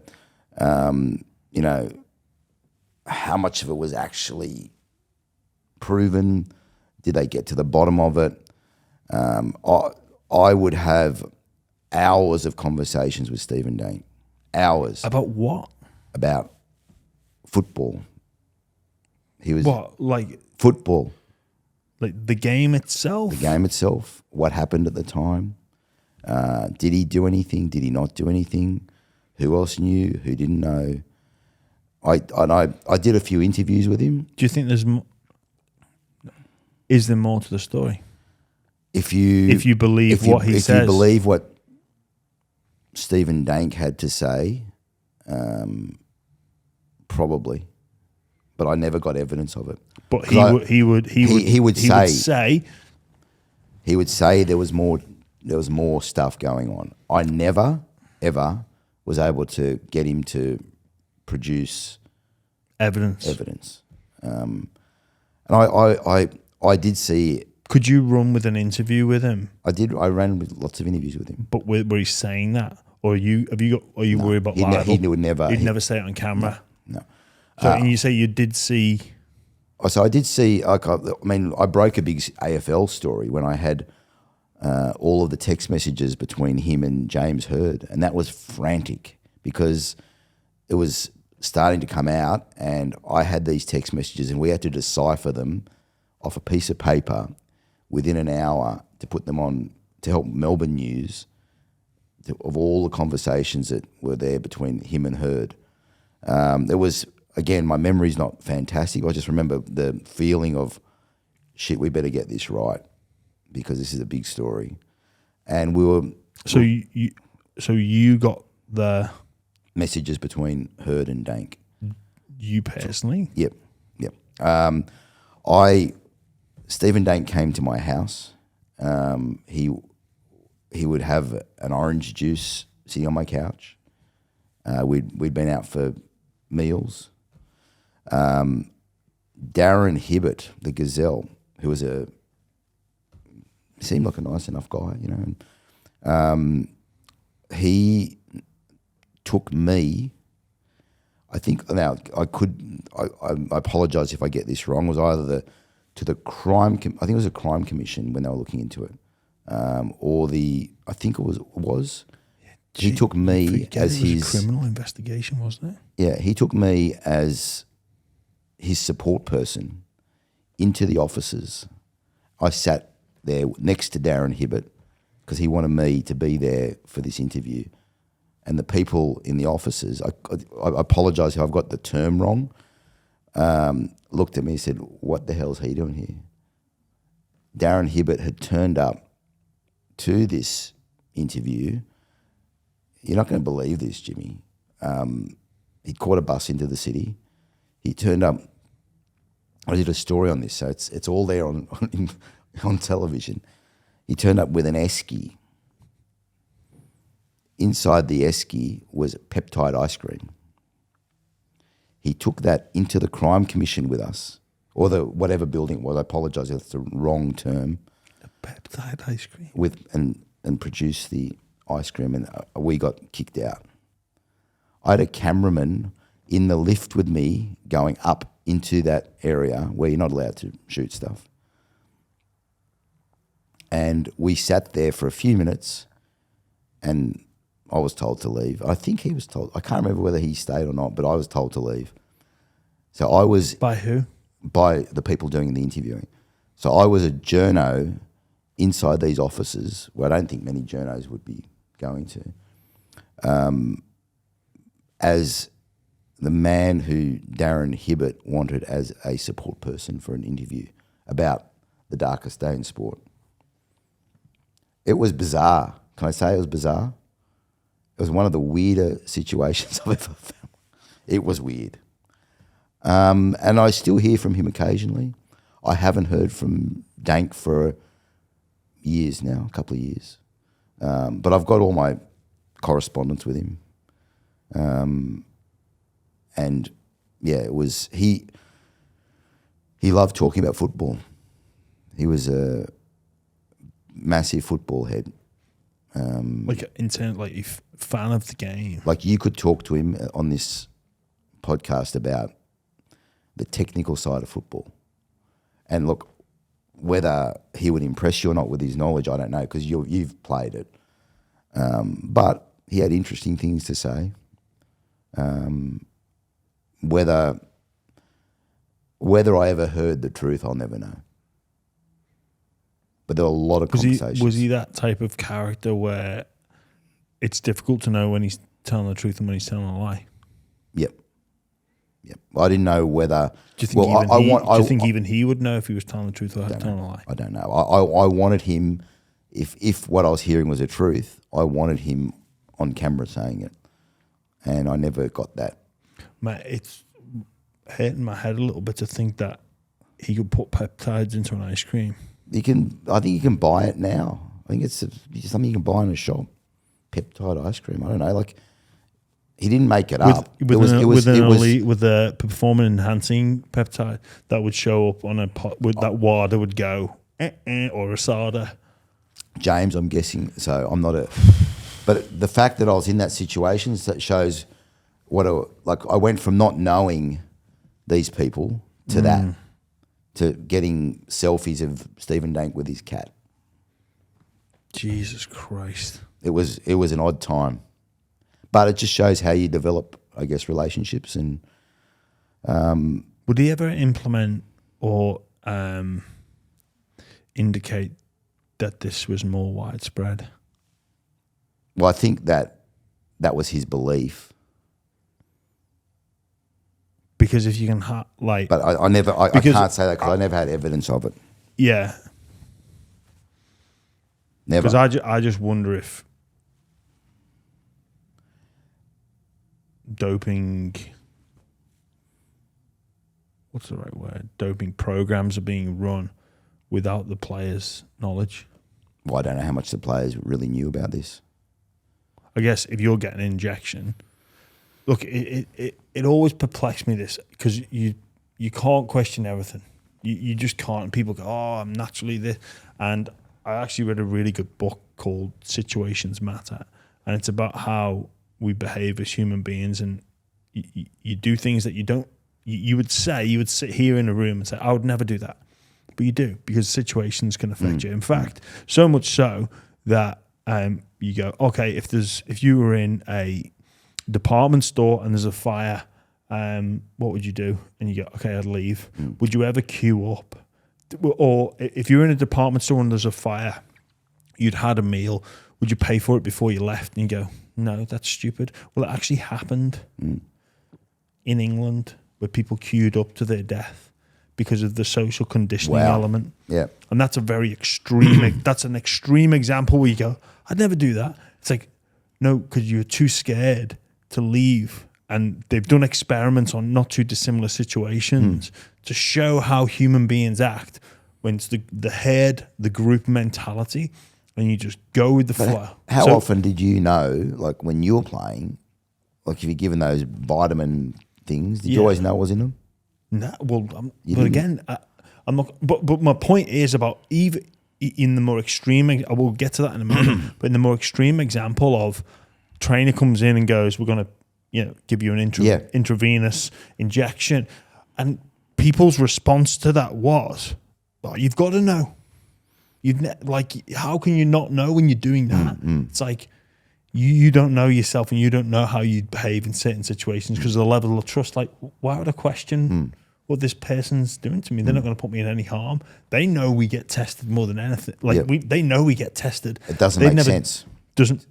Why would I? Why would I question this person of trust? Am I going to question this? I go with the flow. There's a lot of times I did things in terms of football because I was told to do it. Like, you just do it. Like that. Maybe you look back and you go, "Geez, that was a bit of a strange thing to have done." But then that's on the extreme of an injectable. But a thing like, perhaps a beetroot shot or a protein shake that, like, you're talking about an ice cream. Like, I honestly, Danny, I can think back to when I was playing and I'd go to a cafe. I would never get a protein bar or I'd never get a protein shake from anywhere. And just of that, you don't want to be that person that's like, it's not been batch tested. James, even players, I know. It's not been batch tested. So all your supplements would be batch tested. And I know some players, not everyone's like this. I'm just thinking about me personally. Like, and even for me personally, I could never celebrate a victory knowing I took performance enhancing drugs. I think most people would be like that. Yeah. And I agree. But then the fact that you could hide peptides in a fucking ice cream is shocking to me. I think you can buy that ice cream. Well, like you say, so if you can hide it in ice cream, you can certainly go, here's your protein shake after the training session or the gym or a bar or... Yeah, like I got sent a photo a couple of days ago by a parent in a junior team, right, who I know the parent, sent me a photo of all of vitamins in the junior team's locker or whatever, just sitting there, saying, "Well, can't that be tampered with?" I said, "Well, is that how it goes on still? Like after everything that happened?" But I guess it does. I guess we're back to, I don't know what the rules are and the restrictions and the guarding of what is going into these. It was like a small plastic container with about 4 or 5 vitamins in it, and the kids had been told to take it. I don't know. But again, you trust because you can't question everything. There's a number of boxes that have returned positive samples that they link to a hormone in beef. Like, that raises questions. But if there's an illegal doping schedule or program going on between football clubs because they are trying to get the slight edge, and it becomes that everyone's doing it. That was Lance's excuse. And even if you look at Lance Armstrong's, he got stripped of his titles, but even now, like 20 years later, you go through that list. Like, the person who you would award the yellow jersey to is like number 25. Yeah. Like, all those people were doing it. That's right. Yeah. And like, I know that players in that Shark situation questioned. They asked questions. They didn't just blindly take, as they're saying, is this okay? Is this on the banned list? They were told, go ahead with it. But good on them for asking. Yeah. But they've still been tainted, Yeah. Shit, yeah, they have. But I reckon, like, again, to speak about the psychology of the group and when you're in that system and when you bunker down and when you're just like, we're going to take these after training. All right. Yep. Okay, coach. Yeah. Because it's almost as bad for you.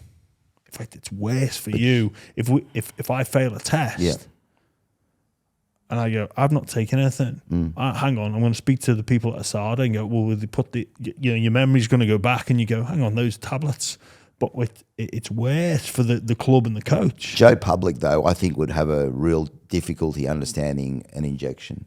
Yes, because, I mean, I don't want to get a needle at the best of times, But to be told to have a needle, I'd be like, wait. Well, that's my point about the human conditioning of the trust element. Yeah. You do a lot of things in situations that you think that, or you look back and go, oh, I'd never do that.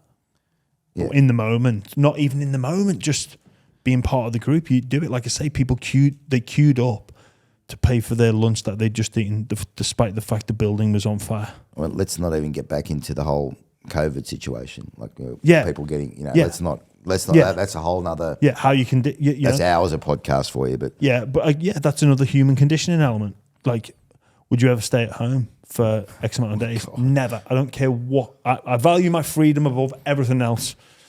Do you? And you know what? You're going to be a snitch about it as well. You're going to snitch on your neighbour for going out. I saw her going out without a mask. Yep. Naughty. I saw them 1.3 meters. I saw them hug their relative. Yep. I'm going to call. Yep.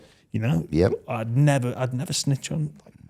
It's crazy. But so you think that the darkest day in sport was the biggest shock, the hardest one to piece together? It was hard to cover initially. Initially, it was just hard to get your head around. Like, what? I didn't know what a peptide was. What's that? What? And all these funny CJ69. Yeah. I'm going, what's that? How do we do this story? And how do we get across it? And who's involved? Who are the players? Who the coach? The trainer. It was. I mean, these are people I knew and had relationships with. How much was that? Like, we've just got to drop it. Was that drop everything else and we're just going to focus on this? Oh yeah. To start with, yeah, it was full on. It was like it was we had to be across it, and I had to get to know the people involved. I had to be able to ring the players involved and speak to them, and the coach and the trainers, and you had to get on top of it. I had to somehow meet this dank character. Was that more of a, rather than present the story, was that more of an investigative journalist little bit? Look, we had stories to present because there was stuff going on, like where were the players going to be interviewed? Were they going to be banned? Was Cronulla going to be able to play? Who are these people they were riding on their wristbands? And, what was that about? Who were the, how was it going to impact the team? Would they be able to field a team? Just things like, would they be banned from the game? And there were so many elements that were coming at you so quickly. And I don't know did I cover it well? I don't know. I don't know if I covered it well. It's probably, I could have done things better. But you just did your best at the time, because that's one of the good parts of this job is, whilst a lot of it's the same, the situations can be out there. When something as big as that breaks, is it hard to keep to your values in terms of like reporting, doing the right thing, reporting the truth? Like, because there was always going to be, any story would have consequences. With that story in particular, like there was going to be some serious reputational damage, and there was going to be some greater consequences, both intended and unintended. Was that a challenge for you to navigate through that? It was hard just getting near the truth. Did we ever get near the truth to this day? Did we ever get the full story? Do you think you did? I don't know. I don't know whether we got everything. If you had to guess, okay, the 100 the 0 to 100 scale, where are you at? 100 is the whole truth, nothing but the truth. Help me God. And 0 is. I'm not saying. I'm just saying in general. Not necessarily my reporting. Did we ever get everything? Did we ever find out the full? Maybe 85%. I don't know. Was there more to it? Was there a reason the story came out the way it did? I don't know. I don't know whether we got. Definitely something happened, right? Definitely. I mean, that's tell you what, something. That'll be. That's a, something. Hey, tell you what. You know what? That mate. you should be taking over Peter Overton. Bong! What's on the news today, Danny? Something happened. Definitely something happened. Like there was drugs being used or performance enhancing substances being used. Did we ever find out the full extent? I don't know. Did any of it get exaggerated? I don't know. Do you think the Sports Commission got that wrong with their initial press conference?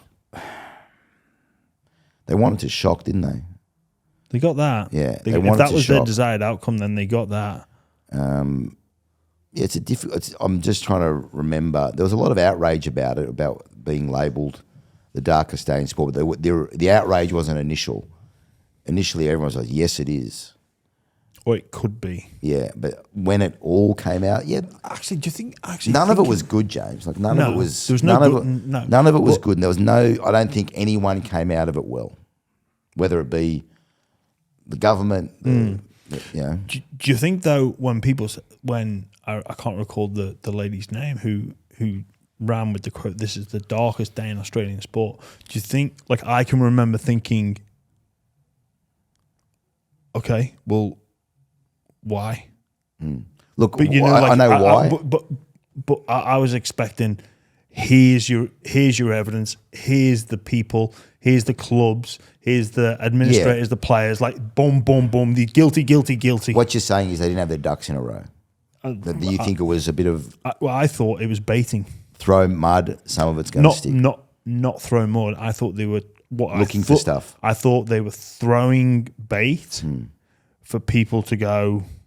Like I've heard people. I've heard the David Gallup speak about the Melbourne Storm and the Bulldogs salary cap, which we'll touch on in a moment. How they were throwing some bait and they basically walked up and had hands up, and they presented the case. I think that's not too dissimilar to what the Australian Sports Commission were doing at the time, was to be like, right, we've caught you.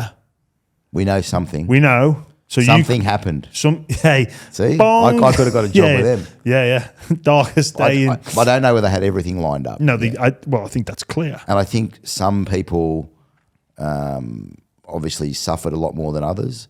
What I do know is if I was the parent of any of these sports people who had been subjected to anything that went on, I'd be pissed off. I like, what are you doing to my kid? And I can understand that. Like from that perspective, I'm going, I don't want my kid having that substance put in them knowingly or unknowingly, whatever. That's not what I signed up for when I, let my flesh and blood go and play for your club. I'd have the shits big time. Yeah. And that's... Especially if it was done without the knowledge of the player. And if it was done with the knowledge, if it was done with club approval or systems, I'd be mildly pissed off. And you're in danger. You could potentially be endangering the health of people. So and that's why I say it is a serious matter. I think you're immorally endangering the potential health. I think we do that by nature. Yeah. But it's immoral and outside the laws of and the understanding of the player. Yeah. And which is wrong. Yeah. Wrong. We're going to take a quick break from the show to talk about our new partner, AG1. Now, I love AG1. I've been taking them for about 6 months now. I've noticed multiple health benefits. My gut feels better. My focus is more clear. My intensity in my workouts has gone up as well. And this is all thanks to AG1. It's the one-stop solution for all your supplement needs. I love starting my day with a refreshing glass of AG1. So simple. 1 scoop in the glass, some cold water, give it a stir, or if you want to go fancy and get the shake, do that as well. But it's so easy. It takes out the guesswork with your supplement requirements. If you miss it in the morning, take it at night. I never miss a day with AG1, and I am reaping the rewards from it. And the best thing about it is it tastes great too. And you can really start to feel the benefits. Have it as a simple part of your routine, and you'll see the benefits too. So if you're looking to make positive change with your health outcomes, check out AG1. You will not be disappointed. Their 75 high-quality ingredients take care of all your nutritious needs every single day. It's a small habit that you start and gets big results. If a comprehensive solution is what you need from your supplement routine, then Athletic Greens is giving you a free 1-year supply of vitamin D and 5 free travel packs with your first purchase. So to check out this exclusive Buy Round listeners deal, head to athleticgreens.com/buy round. That's athleticgreens.com/buy round. Your only place to get the free 1-year supply of vitamin D from Athletic Greens plus 5 free travel packs. Make sure you check it out or click in the show notes where we'll have that link for you as well. Please don't delay and get your Athletic Greens today. With stories like that, so with something like the darkest day in Australian sport, the salary cap scandals that have happened, like we know and we talk about these, but in a parallel universe, there's other stories of there's parallel universes where they don't come out. Absolutely. Right? Yeah. So if that's true, then what it tends to suggest is we've not got every story from every scandal that's ever happened. That's obviously true. But no way. It makes you wonder, like, how other systematic doping regimes have been run and how many salary cap rorts have happened that are still going on. Still going on, or that have happened that we'll just never ever know about. Slush funds. Journos. You just don't know. Like acquisition of sources. Yeah, you don't know, James. You don't know. And like, do you think you're not going to let me sleep tonight after hearing all No, but I'm just thinking. Do you think I'm getting paranoid now? Do you think it'd ever come to like, someone being on their deathbed to be like, I need to own up to this? Maybe like a whistleblower or a or like I won that dishonestly. I needed to get it off my chest. Because how there are so much we don't know, James. There'd be things going on now within the game that would be let's say without unsavory. Yes, but then I wonder if there's anything going on in the game now, like as of today, that would lead to a team being stripped of former titles or taking points away from them this season. You don't know. I didn't see the Melbourne thing being as extravagant or as well thought out as it was. I remember at that time having a story, doing a live cross about, it was to do with a Cameron Smith Fox Sports third party that was being looked at. And I remember that was your first inkling of something. And then Adrian Prezenko from the Herald had a story the next day with a broader things are being looked at. Then not long after that, all hell broke loose. And, it was hectic. It was and I remember being on stakeouts. I remember being out the back of What the do you old... mean on a stakeout? Oh, just sitting in... Okay, for instance... when we got wind that something was going on, we sent a couple of cameras down to the old NRL, which is at Fox Studios, the EQ. There was a front entrance and a back door. I stood outside the back door for hours in case the Melbourne officials who were inside were going to make a run for it. I had a camera there. As they came out, I copped an elbow in the chest from one of the officials. Did you? Yeah. It happened. It's not the first time. Won't be the last, probably. And and they didn't want to. We knew something was on, and it all came out, as you know. And then I was in Melbourne for weeks. I can't remember how. Again, bad memory, but might have been 2 weeks. It might have been longer. I can't remember. Camped outside the Storms training ground. The first day I got to Melbourne, I went straight into Brian Waldron's house. I said, I need to speak to you. Brian Waldron was labelled the chief rat in the whole scandal, and he was labelled that by News Corp, who were at the time the owners of the Storm. Ah, yes. And so he wore everything, the chief rat. It's probably a terminology you'd like. You like those sort of old school terms. And yeah, I remember being in Melbourne for a few weeks, and it made things very difficult with a lot of their people and their players. And did you get a lot of animosity? Yeah, from Melbourne we did. But I mean, from like the players and they weren't happy. All their personal details were coming out, and you do a podcast with GI. He had a boat in his front yard, didn't he? We can laugh about it now. Yeah, and people make jokes about it. But at the time, it was a big deal. And I just remember all sorts of weird leads having to chase them, and some of them were right, some of them were wrong. Again, a hard story to bottle, and a hard story to do on TV. Were people trying to get you off the scent? So when you said leads that were good, you think there was a purposeful, an intentional, come over here so you don't go over there? It was just hard to get the truth because no one really wanted to give up everything. Not to the media anyway. Yeah. I know that David Gallup told you about the red manila folder, didn't he? Yeah. Yeah. I mean, that was evidence there for them. But from a media perspective, I hadn't heard that until then, Yeah. So a lot of it never saw the light of day. Yeah. It was a weird story. Does it excite you? No. It doesn't. Like, that didn't excite me. It stresses me out. It's stressful. Why? Because it's hard to get your head around. It's hard to be on top of. It's hard to then stand there with a microphone and present everything factually. It's not easy to do.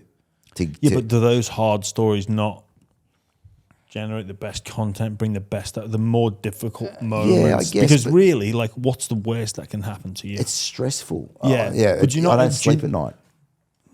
I prefer a human story. Yeah. I prefer, my favourite stories are a triumphant grand final. Like, I loved, for instance, the Cooper Cronk story, the hidden shoulder injury, the victory, the aftermath. I loved that. I loved the Jonathan Thurston bringing, kicking the field goal for the Cow. That was great to be there. It's feel good. It's great. South's winning the comp for the first time. Cheers. Yeah. Sorry. Yeah, no, it's all right. Sorry. Sorry. But then I'd say they're the easiest story because they write themselves. But they're they are. That is the story. You are just you're a part. You play a part. But I think in those the more controversial stories, it like anytime I'm involved in the media, like I don't dislike talking up the big games because they do sell themselves. And the mundane weeks of like, you like West Tigers versus St George? Isn't that the best? I like the issues that create more debate, create more emotion, like that. That for me, it's so I can as a person that likes to articulate and think and go and apply some critical thinking skills to how this has happened and look for perhaps a different angle on the issue. Yeah, and I like that about you as an analyst, that you come at things from a different way, and that's what separates you from a lot of other people who are watching or talking about the game. Is that I'm not saying other people don't put thought into it, but your angle is often different, and the way I think that's your strength, and that's why I like to listen to things you talk about because I'll learn something. And you could easily just have outrage about something and you're still going to get attention. But when you come at something from a different angle, it's great.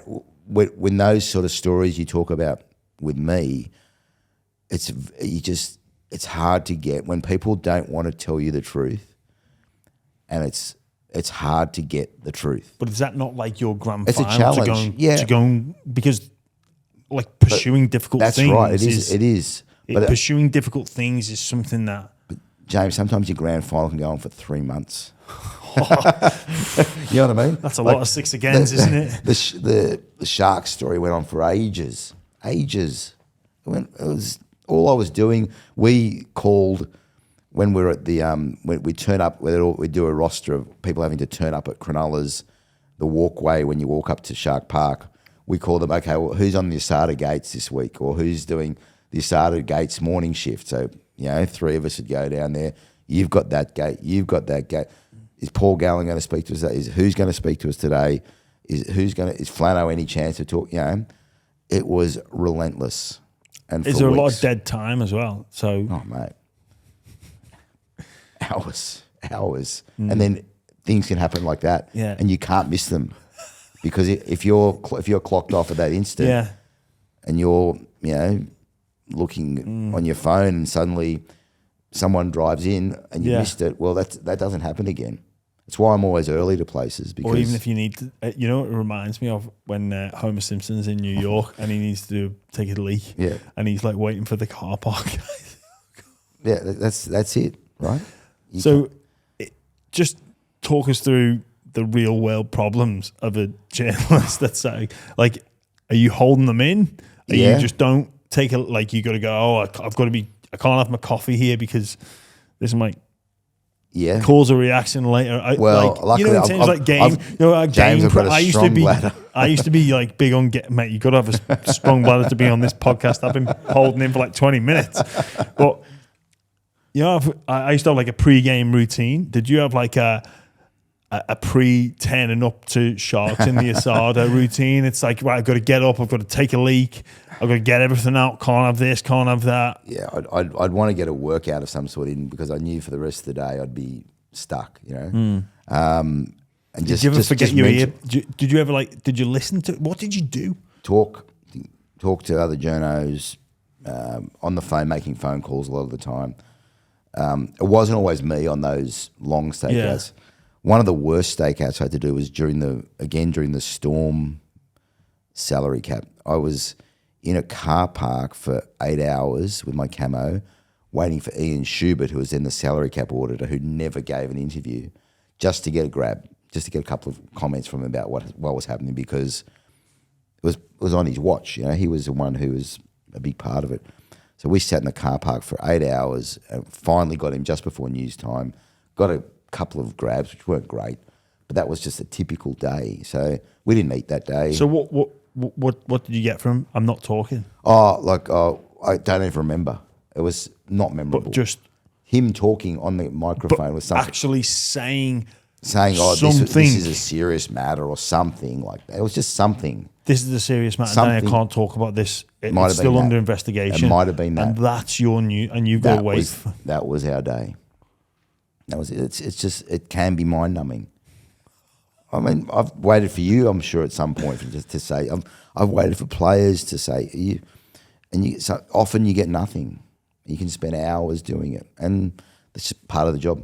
Job. And fortunately, I mean, I don't have to do the stakeouts outside of people's houses like proper news journos do, where the situations are far more serious. Yeah.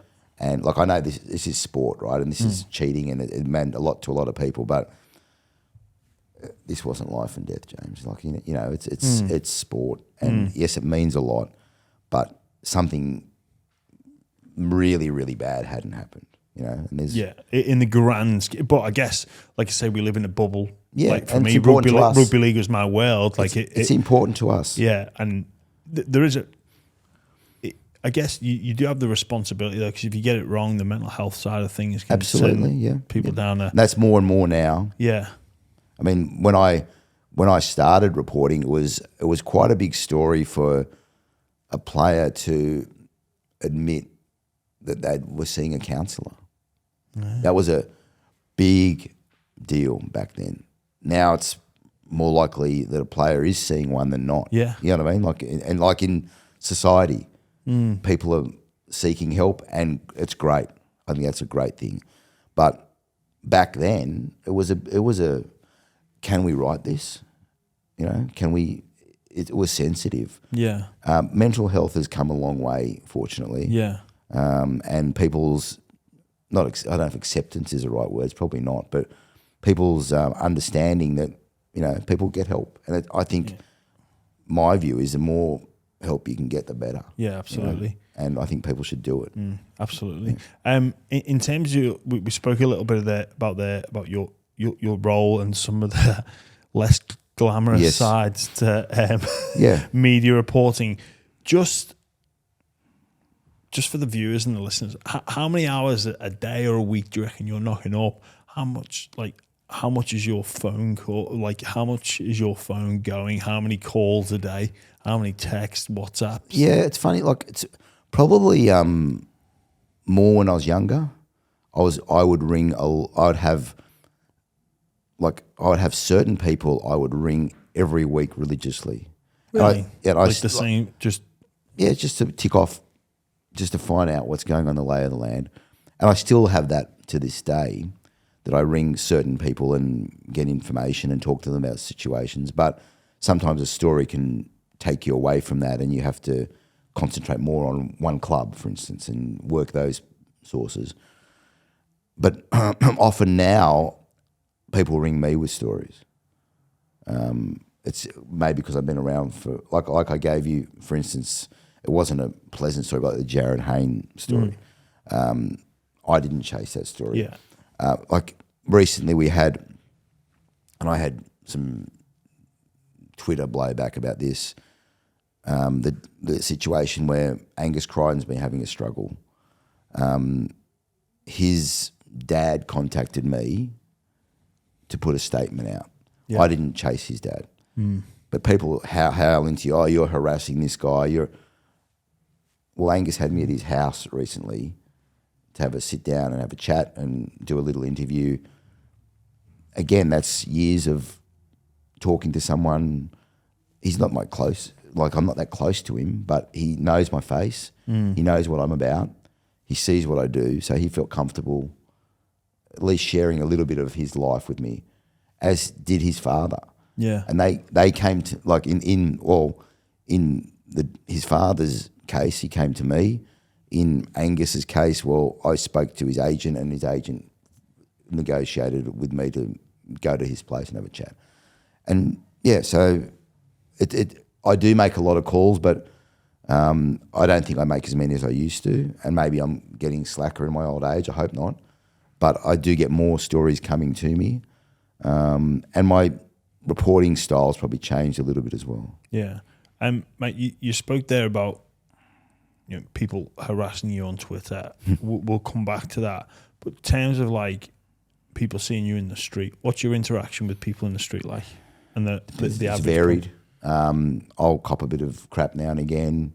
I've had, Can you just go to the pub? Oh, you don't drink. So I don't drink. Can you just go and sit and have a coffee and people leave you alone? I don't want to come across as a big head, but because you're on TV, you do get some recognition. I'm not someone who gets absolutely harassed. I get keen footy. I describe myself to my mates. They say, what's going on here? Why are they looking? I'm a bloke magnet. Like blokes want to come up and have a chat. Unfortunately for me, I'm a bloke. Yeah. I'm a bloke magnet, and like they want to, and not in a bad way. Like they want to come up and what's happening with my club here. And that's James. You get it everywhere, right? I know exactly what you. Look, I know what you're talking about. I'm a 54-year-old bloke magnet, and I'm happy to have a chat. And people are 99% of the time fine. Yeah, I cop a bit of crap here and there. I know in my job, people have an opinion of me, and not everybody's going to like me. They don't really know me, but they're not going to like me. Some people really do, some people don't. And, I know that's in the playing group as well. Some people think I'm a whatever. But the players who I get to know or see regularly will know that I'm not really out there to stitch them up. I'm out there to get a good story to put on the news, to provide someone at home with some entertainment. Because we're ultimately, in TV particularly, we're entertaining people. We're giving people something else to think about other than the fact that their bloody interest rates have gone up again, or You know what I mean? Like there's other things for them to look at. Like particularly during COVID, I think that sport and our sports reporting had a big role. Like people were stuck at home. I was, whether it was fortunate or whatever, I was lucky enough that I could still work, and we could provide people with information, interviews, Zoom stuff. Not all of it was good. People were doing the wrong thing here and there, whatever. But we could provide something else for people who are otherwise living going through a pretty shit time. Yeah. You know, and that was a difficult time. And so, yeah, we provide some entertainment. So, yeah, not everyone likes me, James, and I can wear that. Well, I have to live with that. I think I'm in the same boat. You don't like me, or but not everyone likes you. I'm not. Bit of both. Nah. Mate, we're Rangers. Yeah, mate, we got to stick together. We do. Stick together. We do. You've stick and pick like the Queenslanders. Mate, I am Team Ginge all the way. That is my group identity politics for you. So I look after the Gingers. Mate, so that's in the public. Yeah. And I find that most people, most of the time publicly, I very seldom look at comments online for the buy around or whatever. But Twitter is a different beast. Yeah. It's a different animal. Yep. And it's not actually a correct way to communicate. It's not how human beings interact with one another. There's no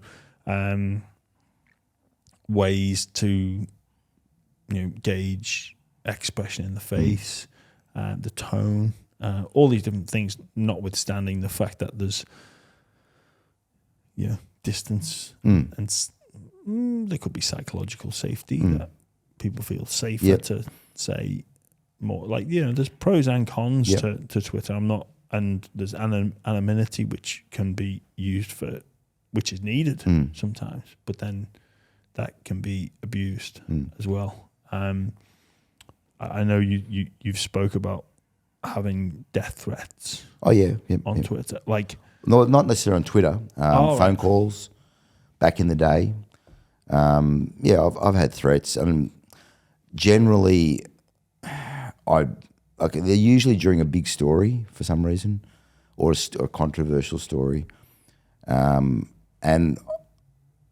I'm personally, I've never been that concerned, but whether it be a partner or for my kids, I've had to go to the cops a couple of times just to let them know. I've had mysterious runs of nails in my tires in my car, like where I'd get 4 flats in a week, and we're going, what's going on here? Like there's something, I don't know. I don't. Is there someone doing that? Who knows? But yeah, I've had threats and whatever, and any like credible ones, or where you've gone to the police and? Well, I had to go to court because I did a story many years ago talking about I'm not going to name a name, obviously, talking about a guy who was supplying NRL players with, quotes, party drugs. And back then that was a big deal.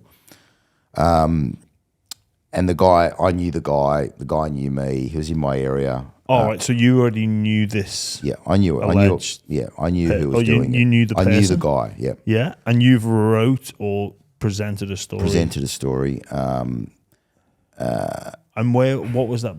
What was the foundation of that story? Like, why it did happened come to fruition. Was that just rumor and innuendo, or way back when? There was I think it was a kangaroo tour where there was allegations that players were doing drugs and whatever, and then it spilled over into clubland and whatever. I'm not going to go into the exact specifics, but this guy was pretty well known to a lot of footballers, and I don't think if they put their hand on their heart, they wouldn't deny what was going on. And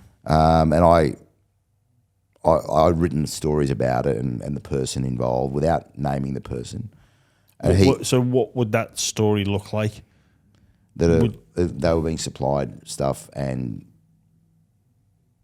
but without any proof, or was that? Well, the NRL knew who, or the ARL knew who it was as well.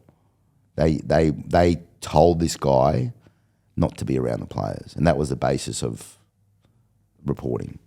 And the person the person who was involved knew he was known to the point where years later, I think it came up again somehow.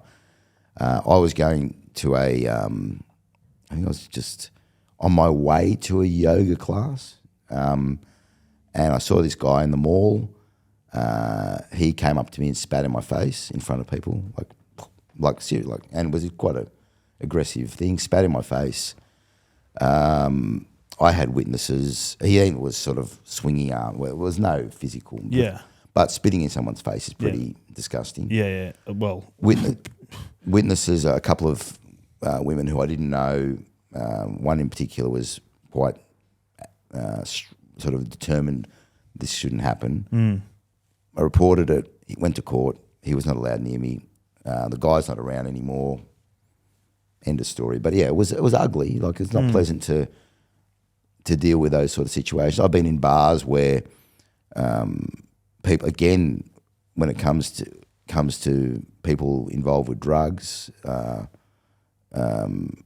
made threats to me, and they were kicked out of the bar. They were known to footballers. They were known to footballers. An acquaintance or a friend, or the person dealing stuff. People don't like when you're too close to the truth sometimes, and you've mentioned things in columns or wherever, and that was around the time of the peptide scandal. Yeah. But this was other forms of drugs. So, like party drugs we're talking. Yeah. And they knew that I knew stuff. So when you, without going too deep on it, but when you, I know it sounds a bit wishy-washy, yeah, but no, well, that's what I'm trying to think. So in your column, how would you word it? I can't remember, but I just remember writing about it. But you can't name names, can you? Because his name was. I think we may have used the name he was known as in the circles. You know what I mean? What you're saying. Yeah, like he's like an alias or something. Yeah. But you can't name the players allegedly involved, can you? No. You just say players from. Yeah, players. Yeah, who were there or who did this or whatever. Yeah, it was. Yeah, it was a difficult thing to report on, but it was obviously hit the mark because the guy knew. Yeah. And the guy knew who we're talking about, and the guy was not allowed near footballers. So, like, there was a distinct attempt to keep him away from certain camps or gatherings and these sort of things. And yeah, and I had the backing of a senior official in the game who knew about it, and he was also threatened, I think, to some degree by this guy. Oh wow. Yep. So anyway, that's So yeah, it's not always pleasant. No. Well, and I don't.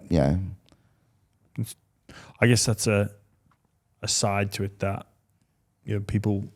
And yeah, wouldn't, because I was going to say, I hear of players getting death threats over stupid things, and I think, well, that's a bit stupid. Oh, what are you in for? Like, imagine actually going through with it, and you go, "Oh, what are you in for?" Oh, well, that person scored against me, or against the team that I support. It's a lot worse. But with that, there's a serious element to that. But there's an element to what you see, what the players are copying as well. All of the people with their multis and God knows what else, and the racial crap that they cop. I mean, that's disgusting. But it never ends, does it? It never ends, and there are shitheads everywhere.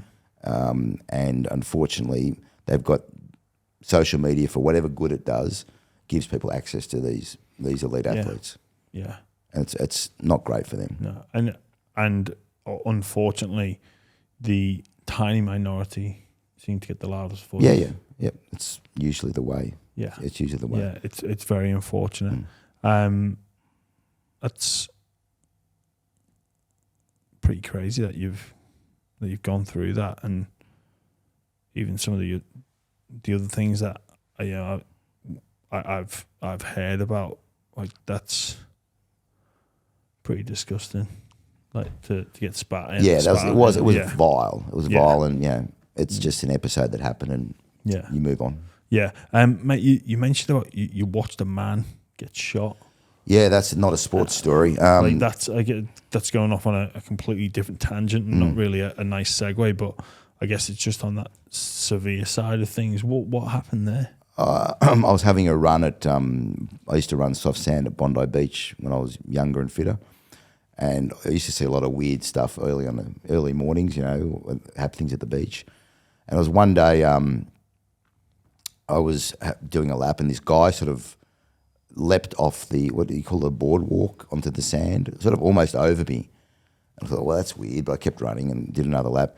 By the time I got back, there were police surrounding this guy on the shoreline, and I turned to the person next to me, and they had they were in quite an aggressive horseshoe, and the guy was on the edge of the water, and I sort of turned to the guy next to me and said, they're not going to shoot him. As I was saying it, it was pop, pop, pop, shot him dead.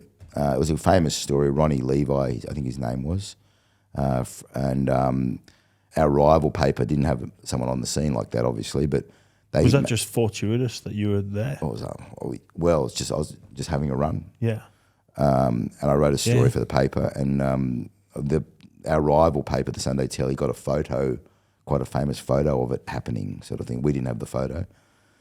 Yeah, it was weird, and I ended up going to court for that. I was a witness in all that sort of thing. But that's one of the few times I've ever had to do what I would call a very serious story. I mean, obviously some other serious matters in league, but that was next level, obviously. One of that is bizarre. Yeah, it's been documented in books and about what happened that time. I think there's a whole book on it. So yeah, wow. And to be there, just a witness, circumstantial, just first and only time I ever heard a gunshot. So that's crazy. So at the very top of this podcast, we spoke about one of my finest and fondest memories. Can you talk us through, in your own words, what you thought was happening at that time? Are we talking about where you started reciting something from Desiree? From Desiree. Now, which is from The Office as well. Okay, can I say to you, James, I thought, what's this bloke on? What the hell?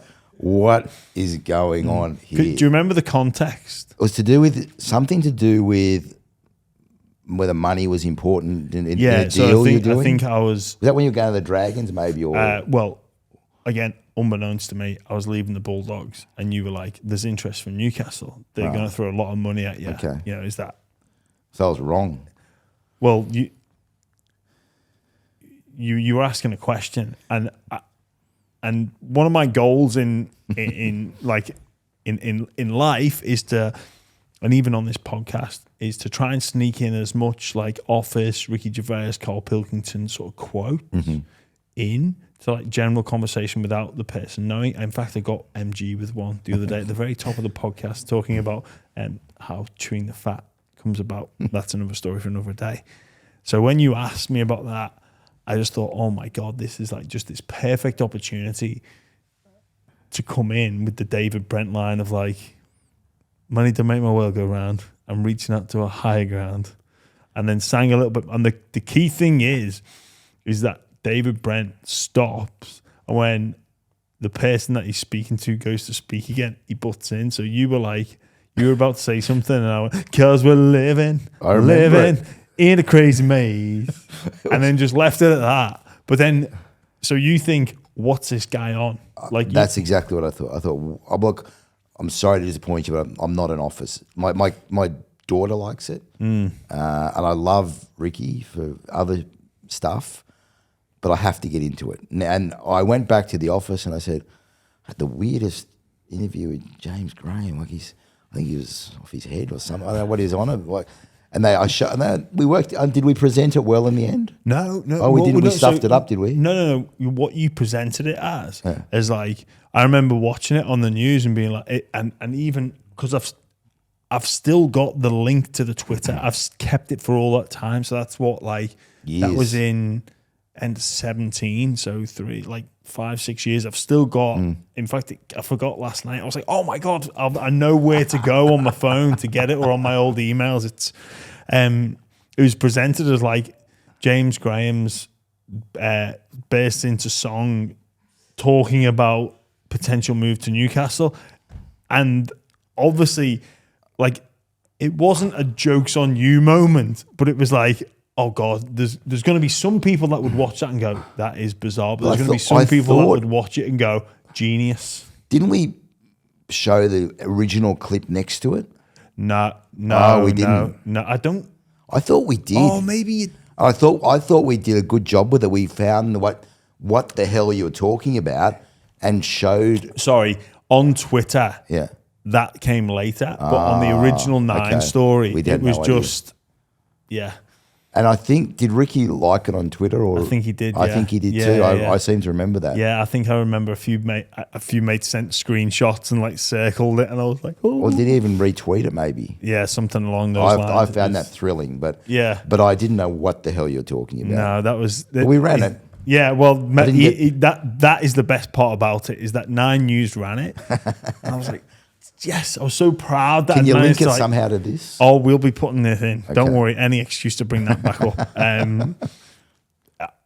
Honestly, like one of my career highlight. One of my career highlights. I obsessed with Brent, obsessed with Gervais and Pilkington, and I need to get into it. And another guy called Alan Partridge. Because I like the way you think, so I'm going to have to try and make myself... A lot of shows I have to catch up on, that's one of them. Yeah, Alan Partridge is another one that I can basically recite the majority of The Office and I'm Alan Partridge in my head. And in fact, living in my head can be quite difficult. So I was about to say, do you question yourself at all? Yeah, so maybe I should turn the podcast around and start asking you a few questions. There's a few Alan Partridge things that I'll say and no one really knows, and it's funny to me. And that's all that matters. I act as if I have an invisible twin next to me, and they go, he'll be laughing at that. Oh, that's all that matters. As long as you're amusing yourself. Well, that's the key. As long as you're smiling. Yeah. And laughing. That's a bit weird. No one else is laughing at you. That's okay. No, sorry. I'm laughing, but they're laughing at me because it's weird. One of the other, like on a less serious note, because it has been quite a serious podcast, but a very, very interesting one. I can't believe how long we've been going for. There's so much that I've had to miss. Is the Hello Sport Boy, the Hello Sport Boys, the 2 shots of Danny Weidler. Like what are your thoughts when you see that reoccurring? It's been pointed out to me by younger folk in the office. They say these mob take the piss out of you. I don't care. It's good. So the reason, there's the 2-shot thing, which I'm known for. Yeah. We got 3 here. 3 even. As I told you, first of all, I told you I'm shy, which you probably don't believe, but I am. Is often my interviews question answer, and to get the best out of the interview, it's important to include the question.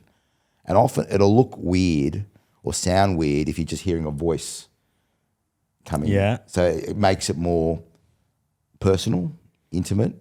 It's not because I don't really want to get my head on TV, James. I know what I look like, and it's not great. I don't need to be a bigger bloke magnet, right?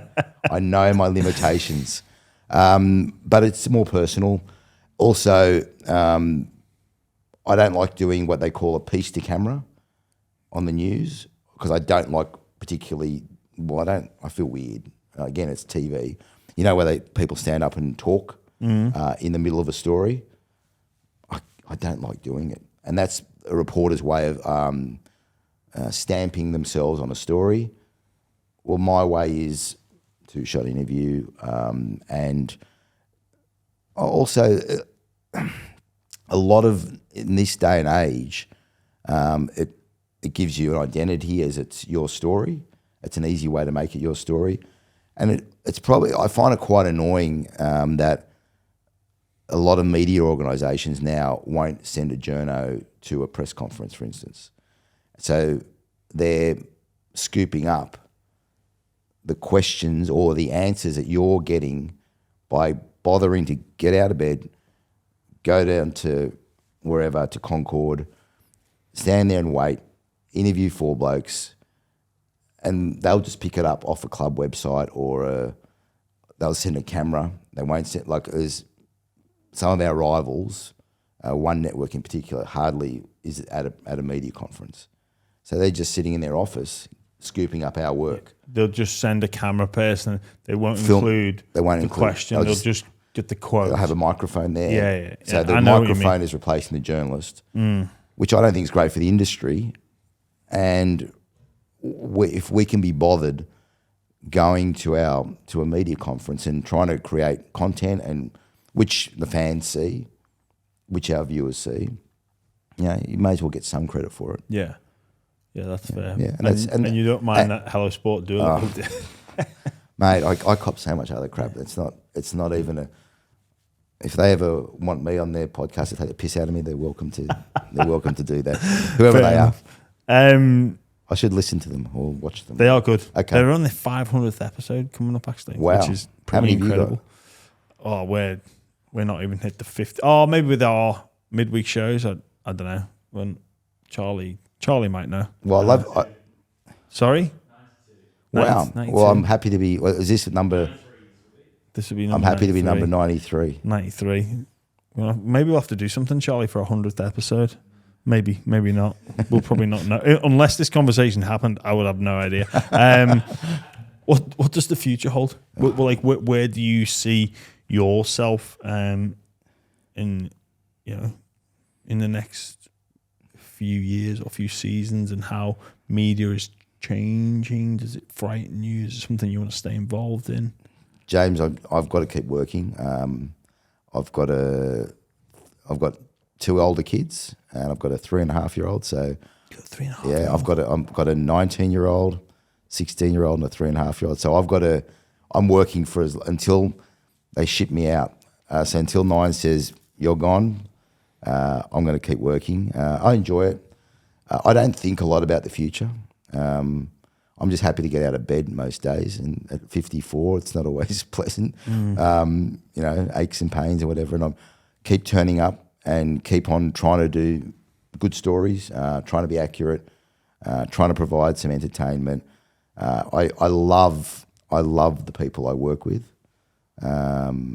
I've sat next to one guy, Chris Hodgkinson, he's our main producer and our head of sport in news, and I've sat next to him for almost 20 years, and we have the same sort of chats, and I like familiarity, I like routine, I like where I am, and I don't think too much about, I've got a contract for another year or so. If 9 renew it, I'd be happy, and I want to stay there. If they don't, I'll have to look for something else. Yeah. Does the way reporting is going worry you a little bit? Yeah, a little bit. Or as technology becomes more integrated, is that a concern? Well, James, I'm not a technological person for a start. I don't actually own a computer. Really? I've got a work computer, which I got 2.5 years ago. I got a laptop. I write my column on my phone like this, like email myself and whatever. Yeah. So I don't know where it's going. I know I do have to keep up though to some degree, like with Twitter and Instagram and all that sort of stuff. And I'm sure there's going to be other developments. But yeah, it's harder and harder to get stories and keep stories. There's more competition. I like the competition. I do like that. But I don't necessarily. The whole clickbaity world does my head in. Like you're talking about those headlines. I don't like them. I don't like staff writers ripping your stories off and that sort of. Yes, they credit it, but it's just crap. Like I don't like it. I think. I think that's not necessarily wrong, but I just don't like the style of it. I don't like, websites who haven't done the interview taking your quotes. And that's sort of what I was saying about the TV stations as well. Like if you're out there, go and get your own stuff, and turn up at the press conference. do it yourself. So no, maybe I sound like a cranky old man by saying I don't like modern technology, but you know, I still like the stories. I still get excited by good stories. The pure. Well, just get good stories. Like I found the whole Pride jersey story fascinating. All of the levels of it, and I was engrossed by that. You know, like one of the players I most admired covering and I guess not necessarily growing up was Ian Roberts. And I admire him to this day for what he did and what he stands for and what he stood for and the steps he took. He's a brave bastard, and he was a hell of a footballer. Like he was tough. Jeez, he was tough. So yeah, I'm blabbering, but yeah, I don't know where I'm going. I'm just happy to wake up. Hopefully, I wake up tomorrow. Fair enough. I've put peptide in your water that you've not known about. It's going to keep me young. Yeah. What you're not going to be happy about is when we sell the transcript of this podcast and we get some, or we'll put on our own Instagram. Danny Weidler provides fresh twist or Danny Weidler provides shocking twist. You'll go down to my estimation. Shocking twist on Saga. You'll go down to my estimation. And we're just going to keep on pumping them out all week, aren't we, Charlie? Anyway, the final section of the show. This is the how do you feel? I know how I feel. I feel like a Tooheys or two. This is brought to you by Tooheys. Big shout out to our partners, Tooheys. Cheers, guys. All about how you feel and these questions. Where do you feel you'd be if football didn't exist? I'd probably be. I might have had to stay with my commerce degree. I don't know. Might have. Found, I love other sports though. Poetry. I'm so not a poet.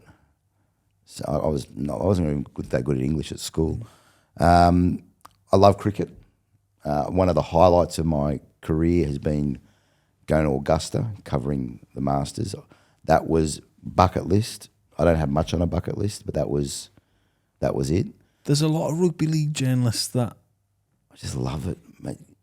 James, I grew up agonising watching the Shark, Greg Norman, lose and just hoping he'd win. It scarred me. It scarred me. And when Adam Scott finally broke through, I was delighted. But yeah, that was tick. Yeah. So perhaps some sort of other. Could have been maybe an agent. I don't know. Oh yeah, because I studied commerce. I was studying commerce, never finished. Couldn't find the parking spots to go into the lectures. So I played golf instead. Drats. Now, I'm intrigued to hear who you're saying this.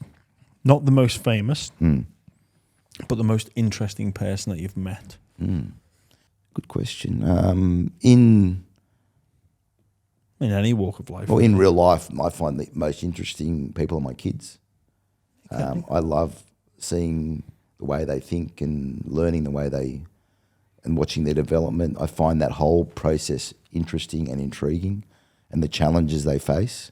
Is that sort of not really the right answer? Is it? I guess? Well, no. I find there's no boundaries or limitations. So to me, they're interesting criteria. In the real sort of when it comes to people I talk to, or that you've met along the way. Like, you think back and that person was an interesting cat. Well, I think one of the most interesting people I know is Phil Gould in terms of sport. I've known him for 30 odd years, and I still am surprised by him. You'd get to know him, obviously. That's a good trademark of an interesting person. Where you not necessarily what you see is what you get. It's like, who have we got today? I find Coda Nasser an interesting guy. He's the guy behind Sonny Bill, Mundine, and a bunch of other sports people who you wouldn't think he had contact with. Yeah, just things he says to them, and I find him. I can't put him in a jar either. Yeah. I've met some interesting sports people. I've met like some of the biggest boxers in the world. I've interviewed Dennis Rodman. I've interviewed Shark. That was a moment for me. But in terms of interesting in real life, I think I'm interested in my kids. Yeah, that's fair enough. I like that answer. My kids, it's bizarre. I often wonder when can they think. Do you know what I'm saying? Yeah. Like when do they know? When do they? They're smarter than you think, James. But even like at the age of like 18 months, do they know? Like, are they just instinct? Yeah. Or are they actually they can? Because they can't piece it together in English to be like, I want to go. You know, like if I'm thinking now, But they like, know. oh, I might get something on the way home. Maybe should I? I'm supposed to be fasting. Oh God, it is a bit late. Shouldn't have caffeine. Half baked, but you know what I mean. I'm like, oh, but bad time. Should I have a cup of tea when I get in? Caffeine. You know what I mean? Yeah, like, but you look at kids and you're like, I don't remember what I was thinking as a kid. No, but I think they know a lot more than we give them credit for. They know all about you. They know how to push my buttons. Don't worry about that. A sliding doors moment that you think about, and this is the final question, mate. We're going to let you go home and maybe have a cup of tea. I don't know. Sliding doors moment in your life where you perhaps consider what may have happened if a different decision had been made or a different door had been gone through or window climbed. Probably for me was when I had the chance to go from print journalism into television media. As I said to you, I wasn't convinced that was for me, and I had a real dilemma about whether I should just stay where I was. And I'm not a risk taker in most senses of my life, but I took the risk, and I sort of made myself come not out of my shell, but yeah, be something a bit more, just a bit braver, I guess, and a bit more outgoing. Because for me, it was easy to sit in an office and produce newspaper stories. Do you ever wonder if you'd have stayed or if you'd have said no? Well, that's the way I thought about it, which is when my friends are now thinking about making decisions about their life. I just say, well, how would you feel if someone else was doing what you're doing? And I thought, okay, would I like to see someone else do that job that I was offered? And I thought, I want to give it a go because I want to at least try it. In the professional sense, that's probably the moment, I guess, where I took a step forward. Yeah, nice. Well, mate, I'm going to put you out your misery, let you get home. It's been pleasurable. Mate, I've really enjoyed talking to you. And I've loved this conversation. Yeah. It's not, I can't even say interview because it's the by-round interview show, but it's not. It's been a chat. It's been a conversation. I didn't even do my Buzz Rothfield impersonation. I'll save that for the next time you have me on. Save that for round 2, mate. Mate, you don't need another enemy. Mate, seriously, like there's so much here that we didn't even have. I hope it wasn't too boring. Mate, it was fantastic. It was engaging. Like time flies when you're having fun, right? Thank you. So we had to stop. For those of you, we'll probably edit this bit out, but we had to go to producer Charlie to be like, hey, how far are we? He was like 2.5 hours. And we've done this one at night time as well. So I really do appreciate you coming on. I have enjoyed this moment. Thank you. Like I enjoyed doing this podcast, but I've enjoyed this interview because it's been intriguing. It's challenged me. It's made me think. And that's what I like to do. Same. And Danny, I appreciate you for coming on, giving your time, speaking with sincerity, honesty, and giving not just myself but our listeners some insight into what it's like and a level of understanding what goes into the person behind the camera, and even just thinking about you sitting in a car for 8 hours waiting for Ian Schubert to get sitting on the car park floor, not in a car. Yeah. Like there you go. I'm glad I can amuse you, James. Well, it's not it's not one of the perks of the jobs, but some of the things you got to do. And Matt, I can't thank you enough. It's been a absolute pleasure. And if I found it weird to be asked questions, but I enjoyed being asked by you. Thank you very much. Thank you. Pleasure. All right. Thanks everybody for listening, watching. Please like, subscribe, give us a review or a comment on YouTube. I hope you enjoyed this as much as I did.